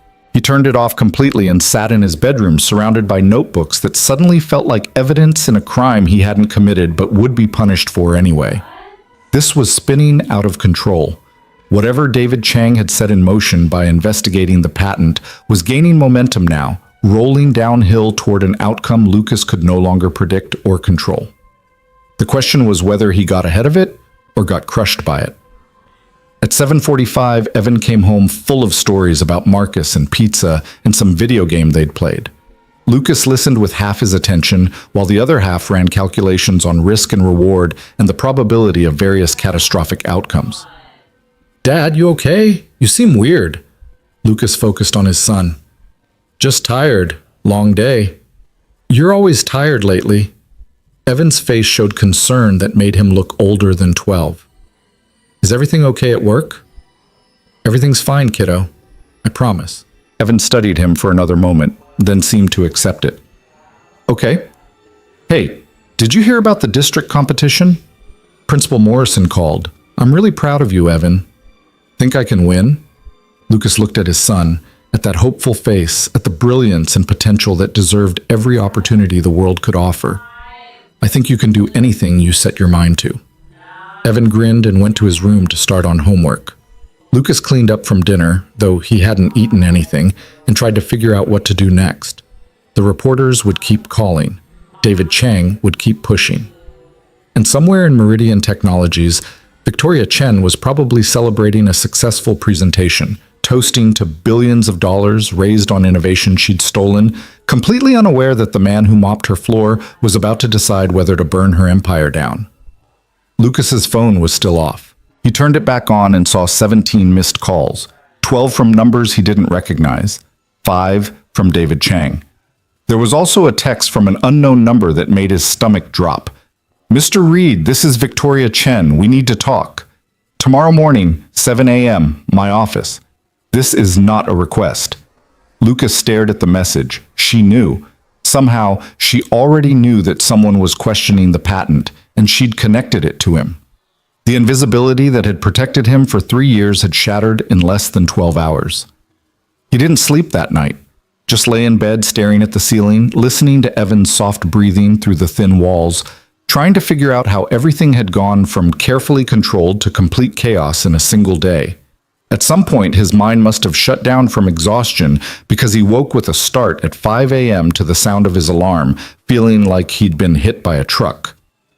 Lucas got ready for work on autopilot, made breakfast for Evan, drove to Meridian in the pre-dawn darkness, parked in his usual spot in the back lot, and sat there for 10 minutes, gathering courage for whatever was about to happen. At 6:55, he walked into the building through the employee entrance, took the elevator to the 3rd floor, walked past offices that were still dark and empty toward Victoria Chen's corner suite where lights already blazed. Her door was open. She sat behind her desk in the same charcoal suit from yesterday, looking like she hadn't slept either. When Lucas appeared in the doorway, she gestured to the chair across from her without preamble. "Close the door and sit down, Lucas." He did. Victoria stared at him for a long moment, and for the first time in 3 years, Lucas felt actually seen by her, not as furniture or background or invisible infrastructure, but as a person she needed to account for. "I'm going to be very direct with you," she said finally. "A patent attorney contacted me yesterday evening asking questions about the development timeline for our hybrid propulsion system. He specifically mentioned your name in connection with prior art. So I did some research, pulled some very old files, and I found your original presentation from 2012. Lucas's pulse hammered in his ears. "The presentation we rejected," Victoria continued. "The one we told you was too risky, too different from our direction, except apparently someone in research didn't think it was too risky at all. They took your concepts, developed them internally, and 3 years later we filed a patent that She stopped, took a breath. "That I genuinely believed was our internal innovation. I signed off on that patent in good faith, Lucas. I had no idea it originated outside the company." You're saying you didn't know it was stolen. I'm saying someone stole from both of us. You lost credit for your work. I became the face of something I didn't create. Neither of us is innocent in this, but neither of us is the villain either. Lucas wanted to believe her. But 13 years of bitterness didn't evaporate just because Victoria Chen looked tired and used the word we. Why am I here? He asked. Because this patent challenge is going to happen whether we want it or not. The lawyer who contacted me said his client is moving forward regardless. And when it does, this all becomes public. Your name, my name, Meridian's reputation, everything gets dragged through a very ugly, very expensive legal battle. She leaned forward. Or we settle it now before it gets there. I give you credit, back pay for the value you created, a position in the company that actually reflects your capabilities. In exchange, you help us demonstrate to the patent office that we're correcting a mistake rather than committing fraud. You want me to save you? I want us to save each other. You think I don't know what people will say when this goes public? That I'm incompetent? That I didn't do my due diligence? That I built my reputation on someone else's work? My career's over either way, Lucas, but I'd rather it end with me doing the right thing than with me fighting a legal battle I'm going to lose. Lucas studied her face, looking for deception and finding only exhaustion. Why should I believe you didn't know? Why shouldn't I think you're just trying to minimize damage now that you're caught? Because 3 years ago, I hired you. Victoria's voice was quiet now. I saw your resume when you applied for the custodial position. Former engineer, freelance work for tech companies, gap in employment explained as family obligations. I knew who you were, Lucas. I knew you'd worked with us before, and I hired you anyway because I thought you deserved a second chance, even if it wasn't in engineering. Lucas felt like the floor had shifted under him. You knew the whole time? I knew you were a capable engineer who'd fallen on hard times. I didn't connect you to the propulsion system because I'd never seen the original presentation. Different division, different team. But when that lawyer mentioned your name yesterday, I went digging, and I found everything. She opened a folder on her desk and turned it toward Lucas. Inside were copies of his presentation from 2012, the patent application from 2015, email chains showing how research staff had repurposed his concepts without attribution, without payment, without anything resembling proper credit. This is theft, Victoria said flatly. It happened on my watch, in my company, under my leadership. I take responsibility for that, and I want to make it right. Not because I'm afraid of the lawsuit, though I am, but because it's the right thing to do. Lucas stared at the documents. His own work, stolen and repackaged and sold as someone else's innovation. The evidence was damning, comprehensive, impossible to deny. And Victoria Chen, the woman he'd spent 3 years resenting, was handing it to him like a weapon she expected him to use. What exactly are you offering? Lucas asked. Full credit as the original designer, 15% equity in Meridian, retroactive to the patent filing. That's worth approximately $300 million at current valuation. And a position as chief engineer with complete creative control over propulsion development going forward. Lucas's mind couldn't process numbers that large. $300 million. Everything he and Evan would ever need, forever. College paid for, security guaranteed, a future so stable it almost didn't feel real.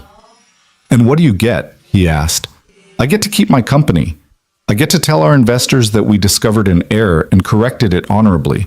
I get to sleep at night knowing I didn't spend the rest of my life profiting from someone else's stolen work. She paused. And maybe I get to stop being the person who only sees the janitor when he's about to sue her. Lucas sat back in his chair. Through Victoria's window, he could see the sunrise starting to paint the sky in shades of orange and pink. Somewhere out there, Evan was probably just waking up, getting ready for school, thinking about the district science competition and whether his dad would be proud of him no matter what happened. I need conditions, Lucas said. Name them. Family first schedule. I don't work weekends unless it's absolutely critical. I'm home for dinner every night. Evan comes first, always. Done. Creative control means creative control. I don't present designs to committees for approval. If you hire me to innovate, you let me innovate. Agreed. And one more thing. Every custodial staff member in this building gets a raise, 20% effective immediately. Because the people who keep this place running deserve better than minimum wage and invisibility. Victoria's lips quirked into something almost like a smile. You're negotiating for janitors when I'm offering you $300 million? Those janitors saved your investor presentation yesterday. Margaret and I worked until 2 in the morning cleaning up a water leak so your conference room would be perfect. Nobody thanked us. Nobody even noticed. That changes, or I walk away from all of it. Victoria was quiet for a moment. Then she nodded. 20% raise for custodial staff, and I'll thank them personally. You have my word. She extended her hand across the desk. Lucas looked at it, the hand of a woman who'd stolen his work, who'd benefited from his silence, who was now offering him everything he'd lost and more. He thought about David Chang and his client who wanted to use Lucas's story as a weapon. He thought about the reporters who would tear into this scandal whether Lucas participated or not. He thought about justice and revenge and the complicated mathematics of what people actually deserved. Then he thought about Evan, about providing security and stability and a future where his son never had to choose between dreams and survival the way Lucas had. Lucas reached across the desk and shook Victoria's hand. We have a deal, he said. Victoria's shoulders sagged with relief. Thank you. I'll have legal draw up the paperwork today. In the meantime, I want you to see something. She stood and walked to her window, gesturing for Lucas to join her. Together, they looked down at the parking lot where his battered Mustang sat among the sleek executive vehicles, ugly and out of place, and somehow still there despite everything. That's a 67, right? Victoria asked. 67 Mustang, my father's car. Does it run as badly as it looks? Lucas felt something crack open in his chest. Not the painful kind of breaking, but the kind that let light in after years of darkness. Actually, he said quietly, it runs better than anything else in this parking lot, including your Mercedes. Victoria looked at him with raised eyebrows. That's a bold claim. It's a true one.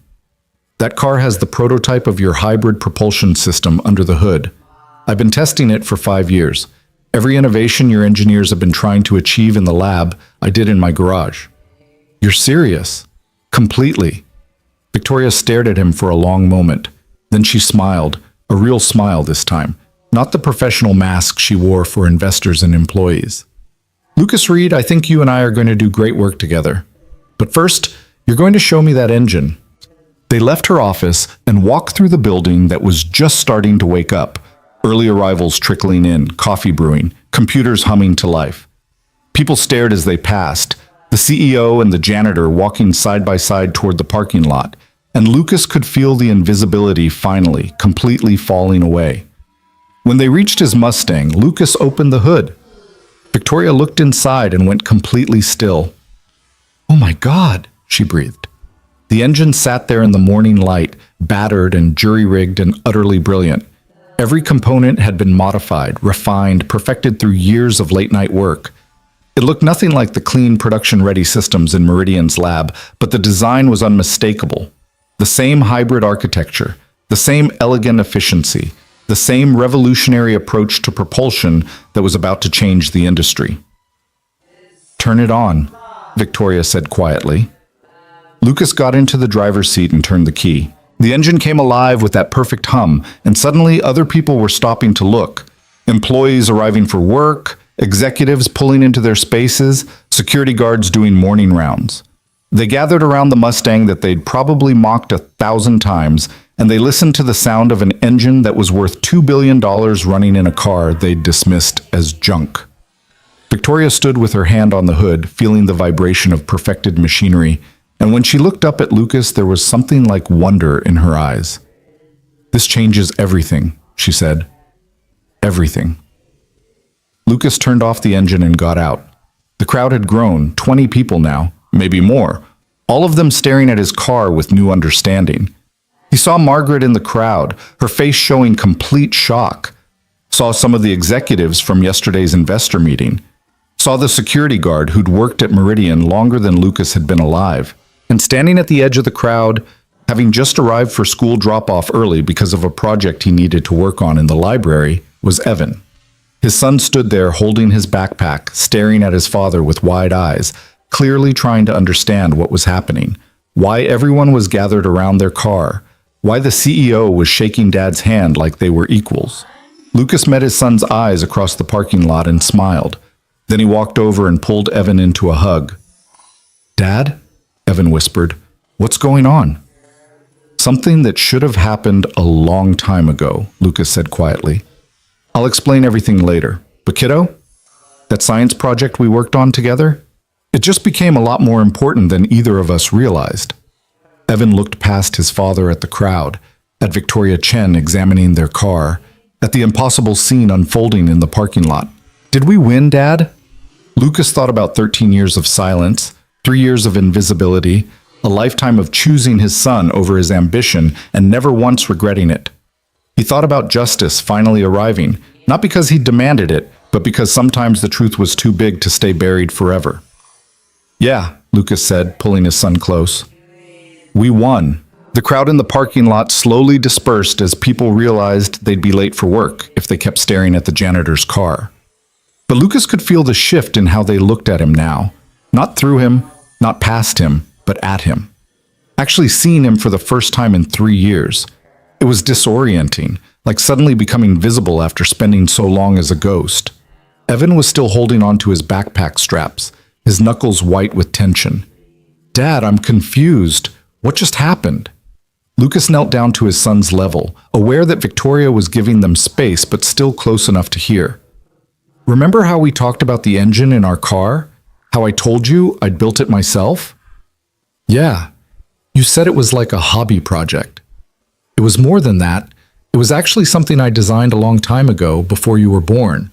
And the company where I worked as a janitor, they used that design without giving me credit for it. Ms. Chen just found out about it and she's making it right." Evan's eyes went wide. "They stole from you?" "It's complicated, but yes, essentially." "That's not fair." Evan's voice had that edge of righteous anger that 12-year-olds brought to injustice, that certainty that wrong should be punished and right should win. "You should sue them or something." Victoria stepped forward then, and Lucas stood up. She looked at Evan with an expression that was hard to read, part guilt, part respect, part something else Lucas couldn't quite identify. "Your father is an extraordinarily talented man," she said to Evan. "And you're right. What happened to him wasn't fair. But sometimes fixing unfairness doesn't require lawsuits. Sometimes it just requires people admitting they were wrong and making it right." Evan studied her with the same intensity he brought to science problems. "Are you making it right?" "I'm trying to. Your dad and I have an agreement. He's going to come work for me as chief engineer, and we're going to make sure everyone knows that the technology we've been building came from his brilliant mind." "So Dad's not going to be a janitor anymore?" "Not unless he wants to be," Victoria said with a slight smile. "Though I suspect he's got better things to do with his time." Evan turned to Lucas. "Does this mean we're rich?" Lucas felt his face flush. "We're going to be okay financially, yes. Very okay. But that's not what matters most about this, Evan. What matters is that the truth came out, that integrity matters, that doing the right thing, even when it's hard, eventually gets recognized. And that your father," Victoria added quietly, "chose you over everything else. That matters too." Lucas met her eyes and saw genuine respect there.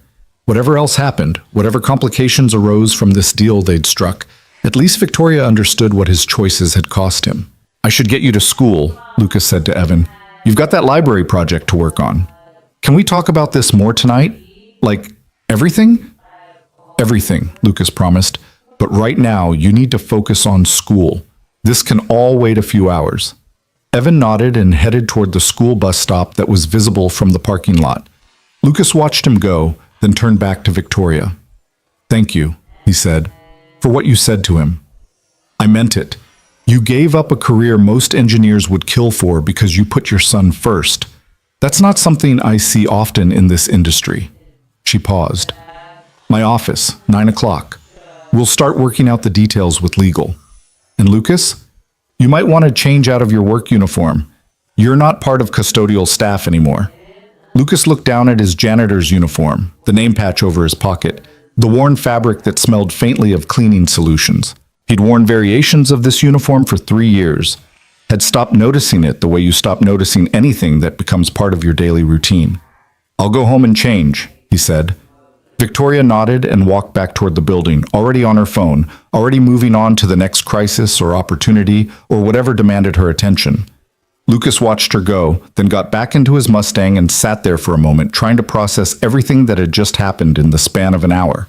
His phone buzzed. David Chang, the lawyer, heard from Victoria Chen's office. "They're proposing a settlement. Want to talk before you sign anything?" Lucas stared at the message. Part of him wanted to loop David in, to make sure he wasn't being taken advantage of, to have someone on his side who understood patent law and corporate negotiations. But another part of him, the part that had shaken Victoria's hand and seen genuine contrition in her eyes, felt like bringing in an aggressive lawyer would poison whatever fragile trust they were building. He typed back, "I appreciate your help, but I'm handling this directly with Meridian. Thank you for reaching out initially." The response came quickly. "Your call. But Lucas, be careful. CEOs don't get to be CEOs by being nice. Make sure you have everything in writing." Lucas pocketed his phone and drove home. The apartment felt different when he walked in, though nothing had physically changed. Same worn furniture, same scuffed floors, same view of the parking lot where his neighbors' cars sat in their assigned spaces. But Lucas moved through it differently now, seeing it not as the limit of what he could provide for Evan, but as a chapter that was ending, a temporary stop on a journey that was finally moving forward again. He showered and changed into clothes he hadn't worn in years, khakis and a button-down shirt that had been pushed to the back of his closet, saved for occasions that never seemed to arrive. They were slightly tight across the shoulders, evidence of 3 years of physical labor that had changed his body in ways sitting at a drafting table never had. But they'd do until he could buy new ones. At 8:45, Lucas drove back to Meridian. This time he parked near the executive entrance instead of slinking to the back lot. He walked through the lobby where the receptionist actually looked up and smiled at him, past the security desk where the guard nodded in recognition, into the elevator that carried him up to the 3rd floor where he'd spent countless hours making other people's lives easier. Victoria's executive assistant, a woman named Jennifer, who'd never once acknowledged Lucas's existence in 3 years, stood up when he approached. "Mr. Reed, Ms. Chen is expecting you. Go right in." The Mr. Reed hit differently than it should have. Lucas had been Lucas, or the janitor, or nothing at all for so long that hearing his surname spoken with respect felt like putting on a coat that didn't quite fit yet. Victoria's office was full when he entered. She sat behind her desk flanked by 2 people Lucas didn't recognize, a man in his 50s wearing an expensive suit and wire-rimmed glasses, and a woman about Victoria's age with sharp eyes and a leather portfolio that probably cost more than Lucas used to make in a month. "Lucas, thank you for coming. This is Gerald Whitmore, our head of legal, and Sarah Kim. She handles our corporate communications."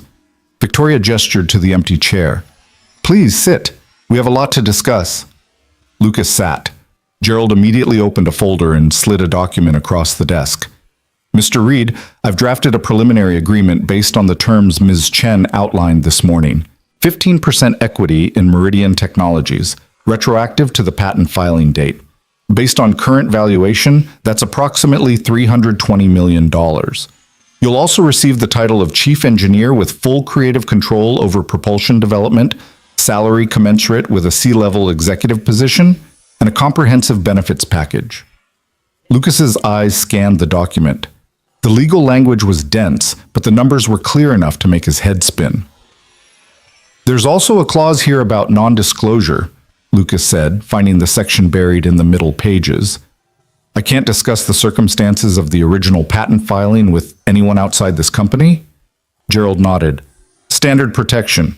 We're correcting an internal error, but we don't want the details becoming public in a way that damages Meridian's reputation or creates legal exposure.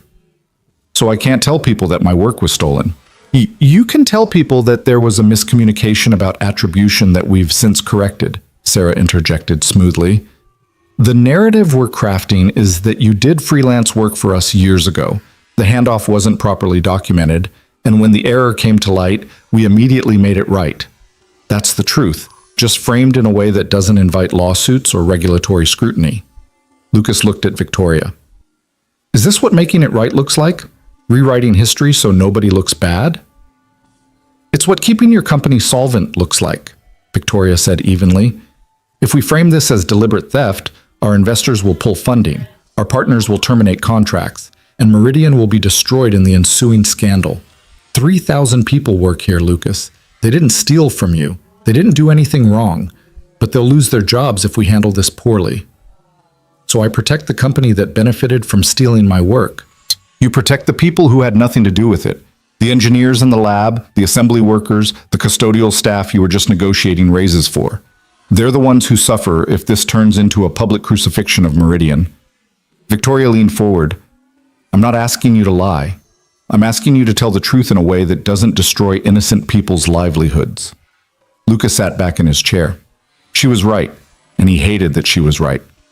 The cleanest version of justice, public acknowledgement of theft, consequences for the people responsible, vindication for Lucas, would also hurt people like Margaret, who'd worked here for 23 years and deserved better than to lose her job because executives made decisions she had no control over.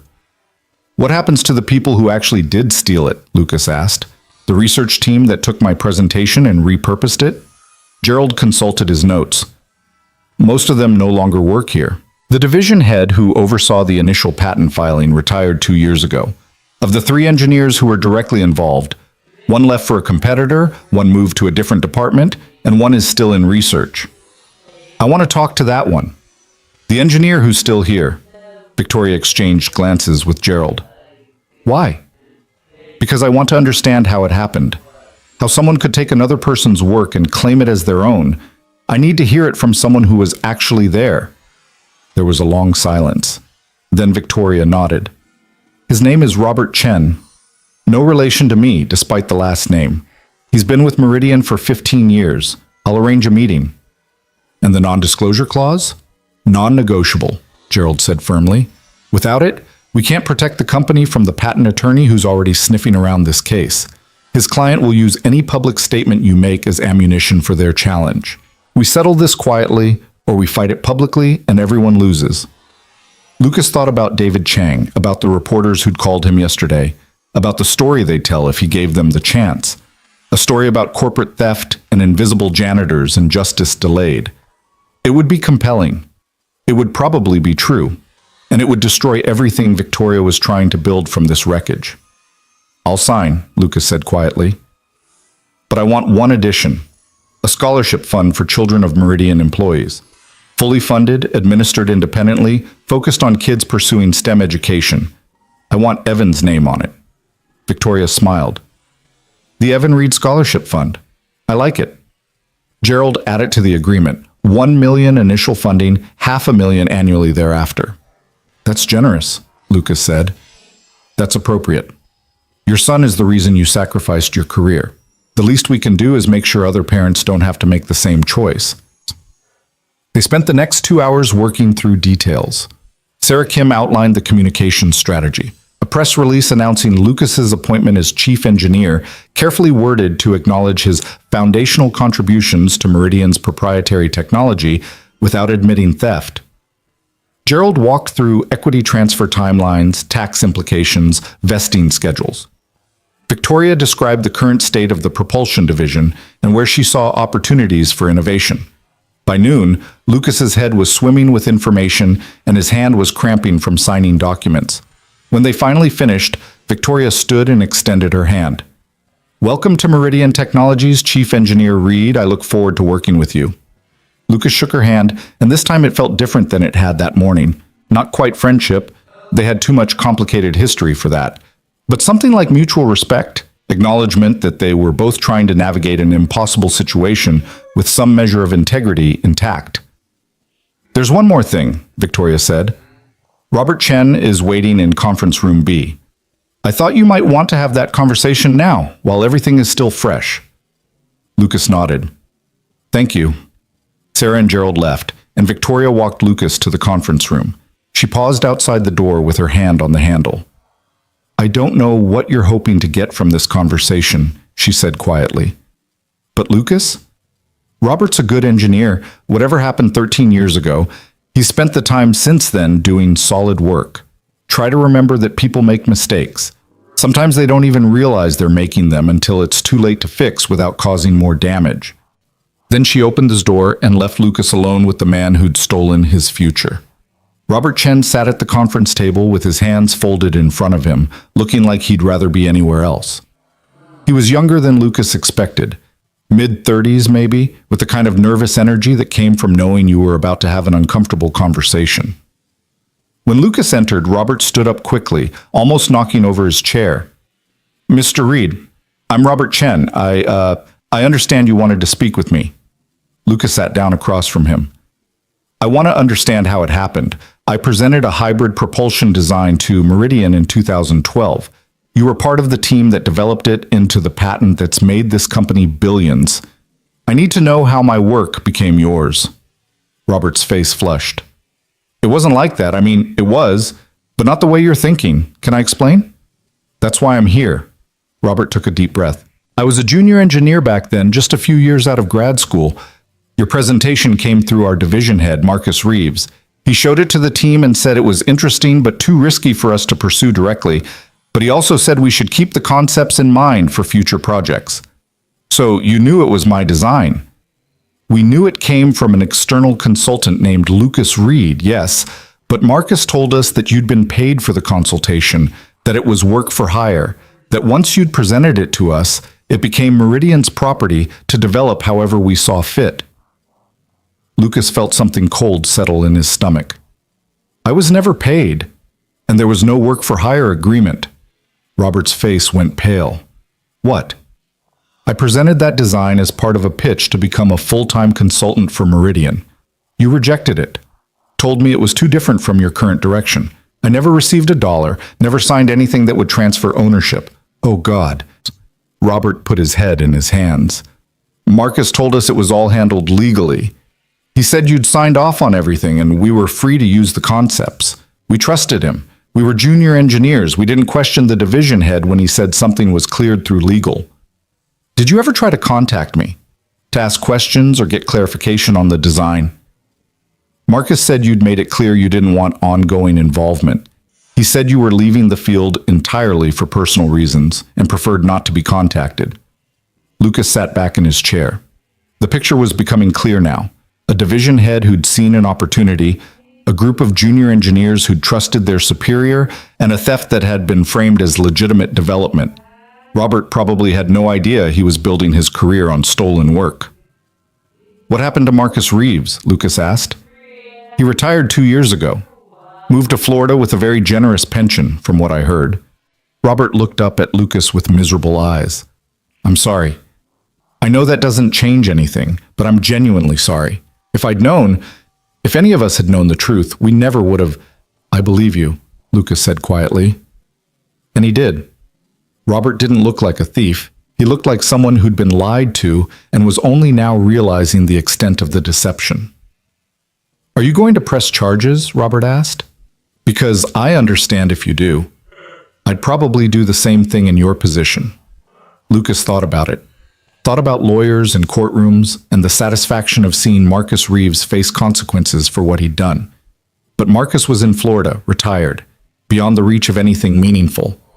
And Robert was sitting across from him looking like his world was falling apart, realizing that a foundational achievement of his career was built on someone else's stolen work.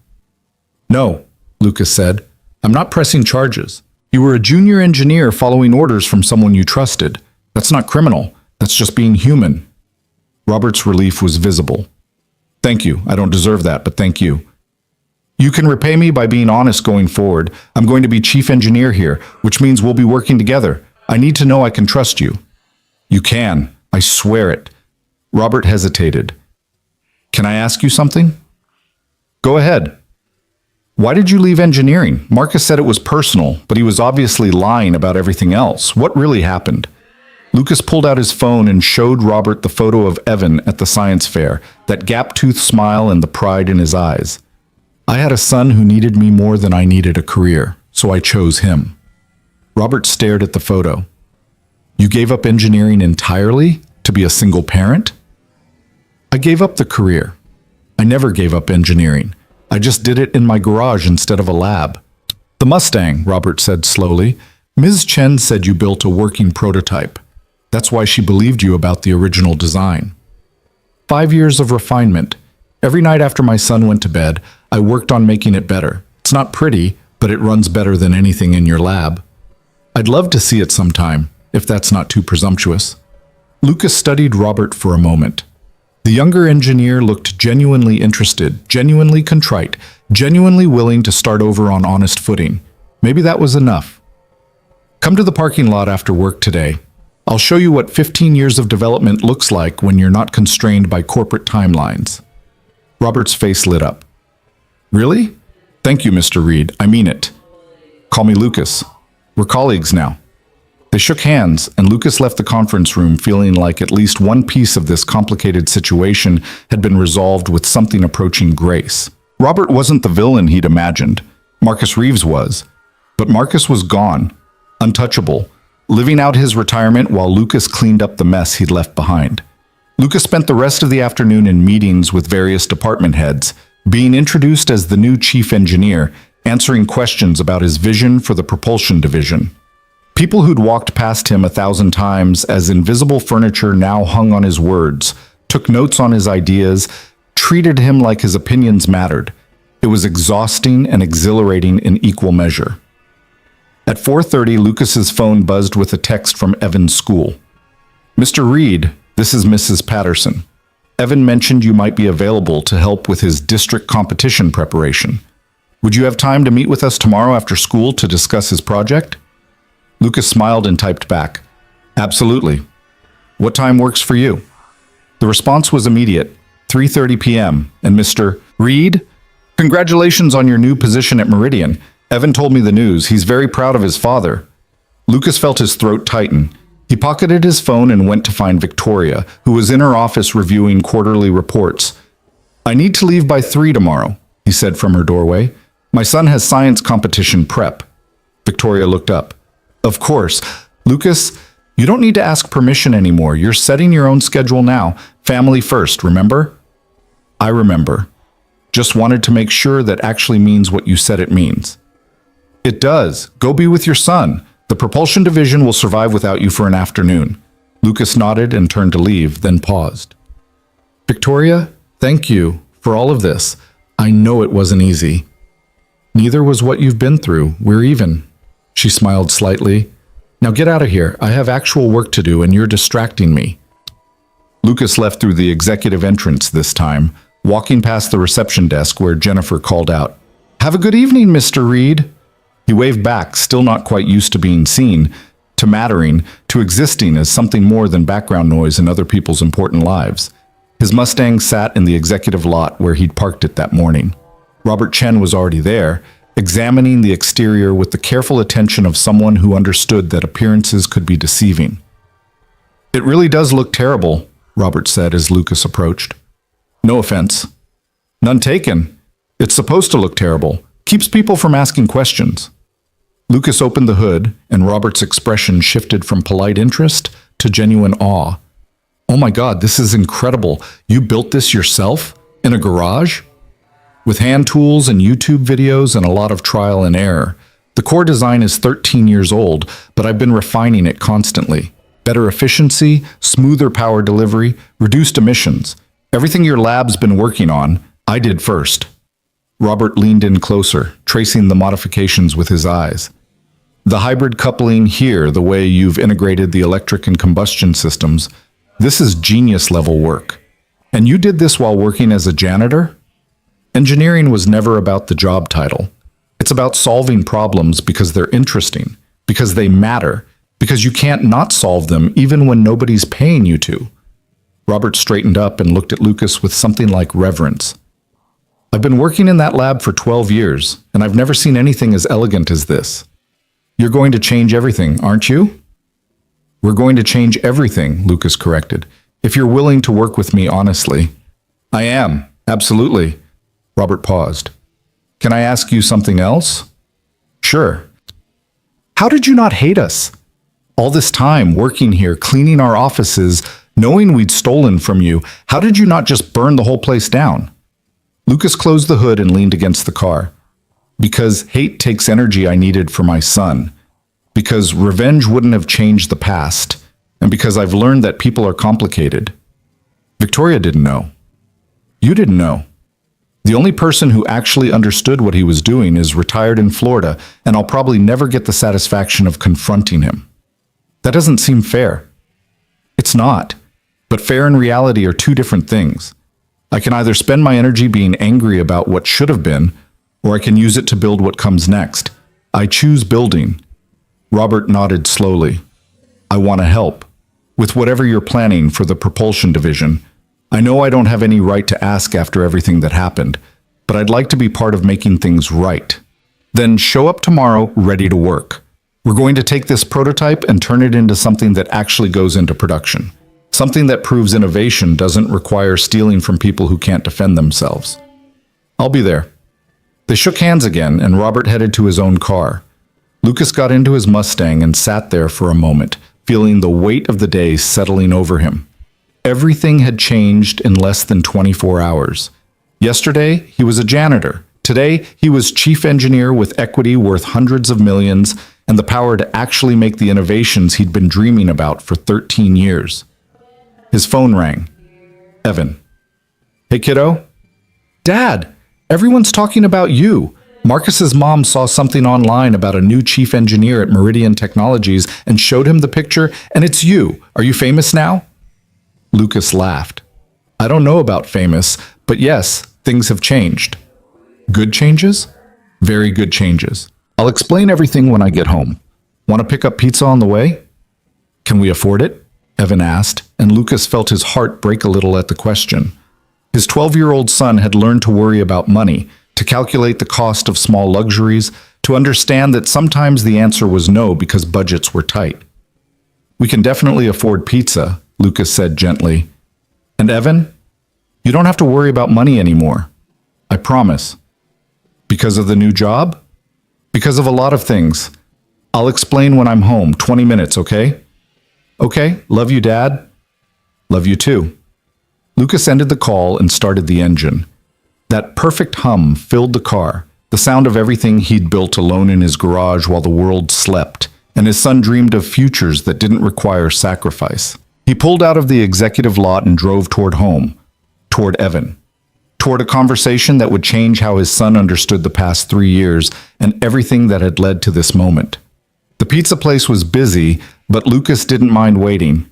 He stood in line thinking about tomorrow, about starting work in the propulsion lab as an engineer instead of the janitor who cleaned it. About showing Evan that sometimes justice took time, but eventually arrived. About building a future where his son never had to choose between his dreams and his family the way Lucas had. When he finally got home with pizza and breadsticks, Evan was waiting at the door, practically vibrating with excitement and questions. They sat at their small kitchen table, the same one where they'd eaten hundreds of dinners together, and Lucas told his son everything. About the original design, about the theft, about Victoria's offer and the settlement, and what it meant for their future. Evan listened with wide eyes, interrupting occasionally with questions, his pizza forgotten on his plate as he absorbed the enormity of what his father was telling him. So we're rich now? Evan asked when Lucas finished. We're secure now. There's a difference. Rich means having more money than you need. Secure means never having to worry about losing what matters. And you're okay with not getting revenge on the guy who stole from you? Lucas thought about that. I'm okay with getting justice instead. Revenge would have been destroying Victoria's company and putting 3,000 people out of work. Justice is me getting credit, getting compensated, and getting the chance to keep building things that matter. That's enough. Evan nodded slowly. I think that's really cool, Dad, that you chose the hard right thing instead of the easy wrong thing. Where'd you learn that phrase? You've been saying it my whole life. I just finally get what it means. Lucas pulled his son into a hug, this brilliant, thoughtful 12-year-old who'd grown up watching his father choose integrity over comfort, family over ambition, love over bitterness. If Lucas had done nothing else right in his life, he'd at least raised a son who understood that character mattered more than revenge. So what happens now? Evan asked. With your new job and everything? Now I get to be an engineer again. I get to work on problems that actually interest me. I get to make sure your college is paid for and that we never have to worry about money again. And most importantly, I get to come home every night and have dinner with you. That's the most important part? That's the only part that actually matters, kiddo. Everything else is just details. They finished their pizza and spent the evening talking about Evan's district competition preparation, about the modifications he wanted to make to his project, about whether Lucas could help him build a better demonstration model. And for the first time in 3 years, Lucas talked about engineering with his son without that hollow feeling of mourning something he'd lost. Because he hadn't lost it. He'd just set it aside for a while, and now he was picking it back up, and it fit in his hands like it had never left. That night, after Evan went to bed, Lucas sat at their kitchen table with his notebook spread out in front of him. Not to hide them anymore, but to begin the work of translating garage innovations into production reality. Tomorrow, he'd start at Meridian as chief engineer. Tomorrow, he'd begin building the future he'd designed 13 years ago. But tonight, he was just a father who'd kept his promise to his son, who'd chosen love over ambition and somehow ended up with both. Lucas closed his notebooks and went to bed, and for the first time in longer than he could remember, he slept without the weight of stolen dreams pressing down on his chest. Because sometimes justice didn't roar. Sometimes it just quietly knocked on your door and asked if you were ready to finally come home. Lucas woke up on his first official day as chief engineer with the strange sensation that he'd somehow stepped into someone else's life. The alarm went off at the same time it always had, but instead of reaching for his janitor's uniform hanging on the back of the door, he pulled out the new suit he'd bought the day before. Charcoal gray, professional, the kind of thing that announced you belonged in boardrooms and engineering labs rather than supply closets. Evan was already awake when Lucas came into the kitchen, dressed for school and eating cereal while flipping through his science textbook. The boy looked up and actually did a double take. "Whoa, you look like a real engineer."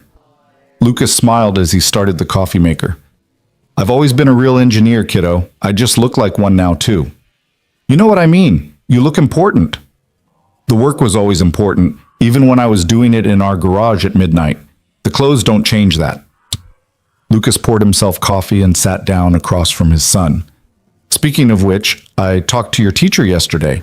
Mrs. Patterson wants to meet this afternoon to discuss your district competition prep." Evan's face lit up. "Really? You're coming?" "Wouldn't miss it. I'm done at Meridian by 3 and family comes first. That's the deal I made." "With Ms. Chen?" "With myself. The job is important, but you're more important. Always have been, always will be." Evan went back to his cereal, but Lucas could see the smile playing at the corners of his mouth. 3 years of coming home exhausted from cleaning floors, of carefully budgeting every dollar, of making sacrifices that his son had been old enough to notice even if he didn't fully understand them, all of it had been leading to this. Not the money or the title, but the simple fact that Lucas could finally be present for his son without the crushing weight of financial anxiety making every moment feel borrowed. They finished breakfast together, and Lucas drove Evan to school before heading to Meridian. The parking lot looked different in morning light when you weren't trying to be invisible.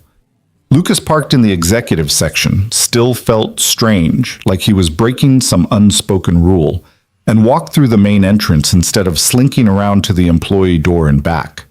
The receptionist looked up and smiled. "Good morning, Mr. Reed. Miss Chen asked me to let her know when you arrived. I'll call her office."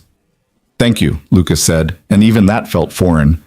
Being thanked by receptionists instead of being invisible to them. Victoria appeared a few minutes later, dressed in a navy suit and carrying a tablet. "Lucas, good, you're here. I want to show you the lab before the rest of the team arrives. Give you a chance to orient yourself without 20 engineers asking questions." They took the elevator to the 4th floor, where the Research and Development Division occupied the entire level.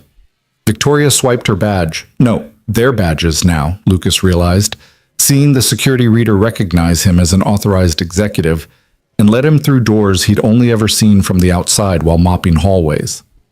The propulsion lab was bigger than Lucas expected, taking up at least a quarter of the floor. Workbenches lined the walls, covered in components and testing equipment.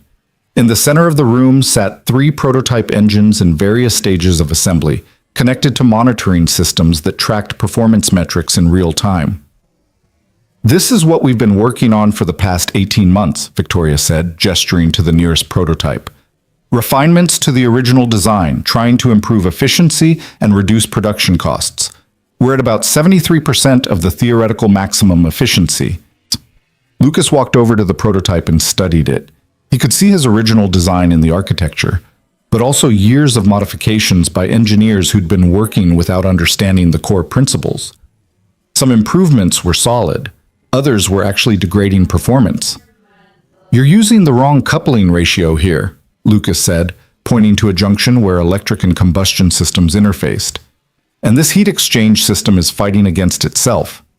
That's why you're stuck at 73%. Victoria pulled out her tablet and made notes. "Can you fix it?" "I can optimize it. Get you to 85, maybe 90% with the right modifications. But the real breakthrough isn't in refining this design. It's in what comes next." "What comes next?" Lucas pulled out his phone and showed her photos of his Mustang's engine, specifically the modifications he'd made over the past 2 years. "I've been working on a second-generation system that eliminates the coupling problem entirely. Different architecture, cleaner integration, better scalability for production. That's what we should be building." Victoria studied the photos, her expression shifting from professional interest to genuine excitement. "This is extraordinary. How far along is it?" "Fully functional prototype. I've been running it daily for 6 months with zero degradation. It's ready for production engineering." "Then that's what we build. I'll clear whatever budget and resources you need." She paused. "Lucas, I know this is your first day and I don't want to overwhelm you, but I need to know, can we have a production-ready design in 6 months? We have investors expecting next-generation technology by end of fiscal year." Lucas thought about it. 6 months was aggressive, but not impossible if he had the right team and actual resources instead of hand tools and YouTube videos.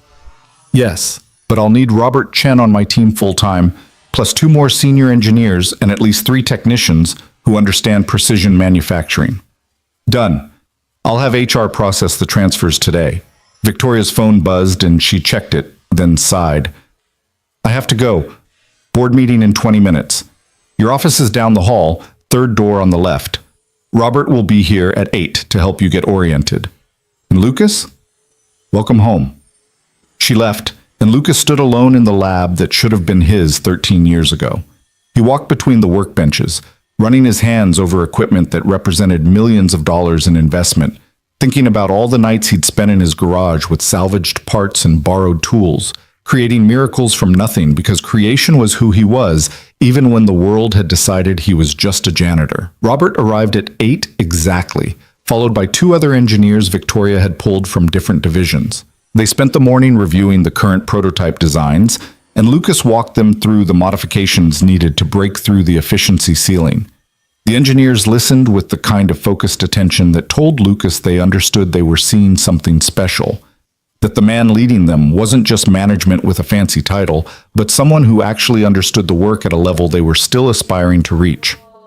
At noon, Lucas took a break and called Margaret. The custodial supervisor answered on the second ring. "Lucas, I heard about your new position. Congratulations." "Thank you, Margaret. Listen, I wanted to make sure you knew about the raise. 20% for all custodial staff, effective immediately." There was a long silence. Then, "You did that? You actually negotiated for us?" "You saved Victoria's investor presentation. You deserved recognition, not invisibility. The raise is permanent, and I made sure it's in writing." Margaret's voice went thick. "I've worked here 23 years, Lucas. Nobody's ever fought for us before." "Thank you. Thank me by taking care of yourself. You worked too hard." Says the man who spent all night cleaning up a water leak and then negotiated a multi-million-dollar deal the next morning. She laughed. "You're something else, Lucas Reed." They talked for a few more minutes, and when Lucas hung up, he felt lighter somehow. The money and the title were fine, but this, knowing that he'd used his unexpected leverage to help people who'd been invisible alongside him, this felt like it actually mattered. The afternoon flew by in a blur of technical discussions and design reviews. At 2:45, Lucas wrapped up a meeting about materials testing and headed for the door. "We're not done here," one of the engineers protested. "We still need to finalize the thermal management specs." "I have to leave," Lucas said simply. "My son has a meeting at his school. We'll pick this up tomorrow morning." The engineer looked startled, like he'd never heard someone prioritize family over work in the middle of a critical project. But Robert just nodded. Go, we'll document what we covered today and prep the thermal analysis for tomorrow. Lucas drove to Evan's school and found his son waiting outside the science lab with Mrs. Patterson. The teacher was a woman in her 50s with kind eyes and the sort of patient enthusiasm that made kids actually want to learn. Mr. Reed, thank you for coming. Evan's been telling me about the modifications he wants to make to his project for the district competition. I think with your expertise, we could really elevate his presentation. They spent the next hour in the lab, Lucas helping Evan refine his hybrid propulsion model, while Mrs. Patterson took notes on the improvements. Lucas showed his son how to optimize the energy flow, how to make the demonstration more visually compelling, how to explain complex concepts in ways that judges without engineering backgrounds could understand. Watching Evan work, the careful attention to detail, the questions that showed genuine understanding rather than rote memorization, the excitement when a modification worked exactly as predicted, Lucas felt a surge of pride so intense it was almost painful. Your father's an excellent teacher, Mrs. Patterson said quietly, while Evan was across the lab testing a component. Evan's lucky to have you. I'm the lucky one, Lucas said. He's the reason I kept going when everything else fell apart. They finished up around 4:30, and Lucas drove Evan home with the improved model carefully secured in the back seat. His son chattered the whole way about the competition, about the other schools they'd be facing, about whether the judges would understand what made his design innovative. Even if they don't, Lucas said, pulling into their apartment parking lot, you'll know. You built something extraordinary, Evan. That matters more than any trophy. But winning would still be cool. Lucas laughed. Yeah, winning would still be cool. The weeks that followed fell into a rhythm that felt both foreign and right. Lucas would wake up early, make breakfast with Evan, drop him at school, then spend his days in the lab doing the work he'd been born to do. The engineering challenges were complex and engaging. The team he'd assembled was talented and eager to learn, and slowly but steadily, they made progress on the next-generation propulsion system that would revolutionize the industry. Evenings were for Evan. Homework help, district competition prep, dinner together at their small kitchen table, conversations about everything and nothing. Lucas had worried that the new job would consume him the way his old engineering career had, but he'd made a promise to himself and to his son, and he kept it. Family first. Always. 3 weeks into his new position, Victoria called Lucas into her office. She looked tired but satisfied, the expression of someone who'd been fighting hard battles and winning most of them. The patent attorney representing the competitor filed formal withdrawal of their challenge yesterday, she said without preamble. Once we demonstrated that we'd already corrected the attribution error and compensated you appropriately, they lost their leverage. The patent stands, you get full credit, and we avoided a very ugly court battle. Lucas sat down. That's good news. It's excellent news. It also means we can move forward with the public announcement of your appointment without legal clouds hanging over it. I've scheduled a press conference for next week. You'll be there alongside me, presenting the next generation design to investors and media. Victoria, I'm not good at press conferences. I'm an engineer, not a spokesperson. You're the face of innovation at Meridian now. People need to see you to understand that we're built on genuine brilliance rather than corporate theft. Besides, you'll be fine. Just talk about the work. Let your passion show through. That's all anyone really wants to see. The press conference was scheduled for a Tuesday morning in Meridian's largest conference room. Lucas wore his best suit and tried not to think about the cameras and reporters that would be recording every word. Evan had wanted to come, but Lucas insisted he stay in school. This was business, not a family event, and besides, his son had a math test that afternoon he'd been studying for all week. Victoria opened the presentation with a corporate overview, then introduced Lucas as chief engineer and the original designer of Meridian's proprietary propulsion technology. When Lucas stepped up to the podium, he saw at least 40 faces staring back at him. Reporters, investors, industry analysts, all of them waiting to see if he was the real deal or just an interesting story. He talked about the engineering principles behind the hybrid system, about the next generation improvements they were developing, about his vision for sustainable transportation that didn't require sacrificing performance or affordability. He forgot about the cameras and just spoke to the work. And when he finished, the questions from reporters were actually intelligent, engaged, clear. clearly from people who understood they were witnessing something significant. One reporter near the back raised her hand. "Mr. Reed, there are rumors that your original design was initially rejected by Meridian, and you spent years working as a custodian here. Can you comment on that?" Lucas glanced at Victoria, who gave him a small nod. They'd prepared for this question. "It's true that my path to this position was unconventional," Lucas said carefully. "There was a miscommunication years ago about attribution that resulted in my contribution not being properly recognized. But the important thing is that when the error came to light, Meridian immediately corrected it. I'm here now because this company values innovation and integrity. That's what matters." The reporter pressed, "But you worked as a janitor while your design made billions for this company. Don't you feel angry about that?" Lucas thought about how to answer, about all the things he could say, the bitterness, the injustice, the years of watching others profit from his work. But then he thought about Evan, about the choice he'd made to be a father first, about whether anger would have changed anything except making him more miserable. "I feel grateful," Lucas said finally, "grateful that I had the time to be the father my son needed, grateful that eventually justice prevailed, grateful that I get to spend my days now doing work that matters. Anger wouldn't have built a better engine. It wouldn't have raised my son. It wouldn't have created anything except more pain. So no, I'm not angry. I'm focused on what comes next." The press conference ended shortly after, and as reporters filed out, several stopped to shake Lucas's hand and thank him for his honesty. Victoria pulled him aside once the room cleared. "That was perfect. Exactly the right tone. You just made Meridian look like a company that admits mistakes and corrects them, which is worth more than any marketing campaign could buy." She paused. "And Lucas, I think you actually believe what you said about not being angry." "I do. Anger's exhausting. Building things is better. You're a better person than I am. If someone had stolen 13 years from me, I'd want blood." Lucas smiled. "You're getting there. You did the right thing when it mattered. That counts." The district science competition arrived 2 weeks later on a Saturday afternoon.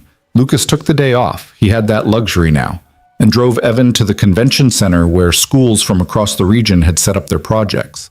The competition was significantly larger than the school fair, with at least 100 projects and judges who were actual engineers and scientists rather than well-meaning teachers. Evan set up his hybrid propulsion model with hands that shook slightly from nerves. Lucas helped him arrange the display, then stepped back to let his son handle the presentation on his own.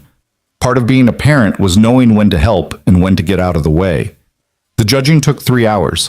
Lucas watched from a distance as Evan explained his project to one group after another, fielding questions with confidence that had been built through practice and preparation. Other parents hovered nervously near their children's displays. But Lucas had learned years ago that Evan performed better when he wasn't being watched too closely. When the judges finally finished and retreated to deliberate, Evan came over to where Lucas was sitting. "How'd I do?" the boy asked. "You were brilliant, confident, clear. You knew your material inside and out. I'm proud of you." "But did I win?" "We'll find out in about 20 minutes. Until then, how about we get some food from the concession stand? You haven't eaten since breakfast." They were halfway through mediocre hot dogs when the announcement came over the PA system asking all participants to return to the main floor for the awards ceremony. Evan grabbed Lucas's hand, something he hadn't done in public for at least a year, usually too aware of being 12 and therefore too old for that kind of thing, and they walked back together. The third place winner was announced. A girl from a school across town with a solar desalination project. Then second place went to a boy who'd designed an improved prosthetic hand. When they called Evan's name for first place, Lucas felt his son's hand tighten in his own, felt the shock and joy coursing through that small body. Evan walked up to accept his trophy and the scholarship certificate, and when the judges asked if he wanted to say anything, he looked directly at Lucas. "I want to thank my dad," Evan said, his voice carrying across the convention center. "He taught me that great ideas don't need permission, just persistence, and that the best innovations come from people who keep working even when nobody's watching. Everything I know about engineering, I learned from him." Lucas felt his throat close up. He managed to keep it together until they got back to the car, and then he just sat there in the driver's seat with his hands on the wheel, overwhelmed by the simple fact that he'd raised a son who was brilliant and kind and understood that persistence mattered more than permission. "Dad, you okay?" Evan asked. "I'm perfect, kiddo. Just really, really proud of you." They drove home with the first place trophy sitting between them, and Lucas thought about how much had changed in just a few weeks. The money, the position, the recognition, all of it mattered in practical ways that would shape their future. But this moment, with his son glowing from achievement and thanking his father in front of strangers, this was what actually counted. 6 months after Lucas's first day as chief engineer, Meridian Technologies unveiled the next-generation hybrid propulsion system at an industry conference in San Francisco. Lucas stood on stage beside Victoria, presenting technical details to an audience of engineers and investors who understood exactly how revolutionary the design was. Orders started coming in before the presentation even ended. Automotive manufacturers, aerospace companies, even marine engineering firms interested in adapting the technology for ships. The financial impact was immediate and massive. Meridian's stock price jumped 37% in a single day. Lucas's 15% equity became worth over $500 million. Victoria called him into her office the day after the announcement with champagne and an expression that was equal parts exhausted and triumphant. "We did it," she said, pouring 2 glasses. "Next generation technology, production ready, already generating more orders than we can fill for the next 2 years. Lucas, you saved this company." "We saved this company," Lucas corrected. "You could have fought me, could have buried the truth and kept pretending the original design was yours. You chose integrity instead. That matters." They toasted, and Victoria set down her glass. "I've been thinking about succession planning. I'm 52 and I'd like to retire before I'm 60. When I do, I want you to take over as CEO." Lucas nearly choked on his champagne. "Victoria, I'm an engineer, not a business executive. You're a leader who people trust because you've earned it. You understand the technology, you treat people with dignity, and you make decisions based on what's right rather than what's profitable. That's exactly what Meridian needs." She smiled. "You don't have to answer now, but think about it. When I'm ready to step down, I want to know the company is in hands I trust." Lucas did think about it over the following weeks and months. He thought about it while working in the lab with Robert and the rest of his team. He thought about it during dinners with Evan, who was now preparing for high school with the same focused intensity he brought to everything. He thought about it while driving his Mustang, still ugly, still rusty, still running better than any car in any executive parking lot in the world. 1 year after Lucas's first day as chief engineer, Meridian Technologies donated the original Mustang prototype to the Smithsonian National Museum of American History.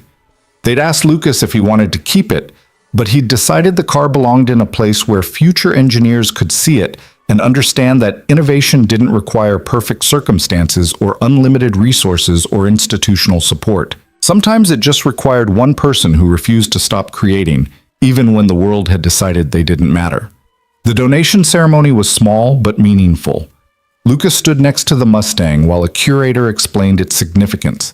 The car that held a prototype worth billions, built by a single father in a garage with hand tools and persistence.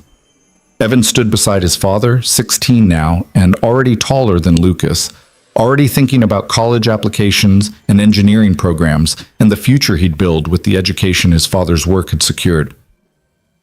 "It's weird seeing our car in a museum," Evan said quietly while the curator talked to reporters.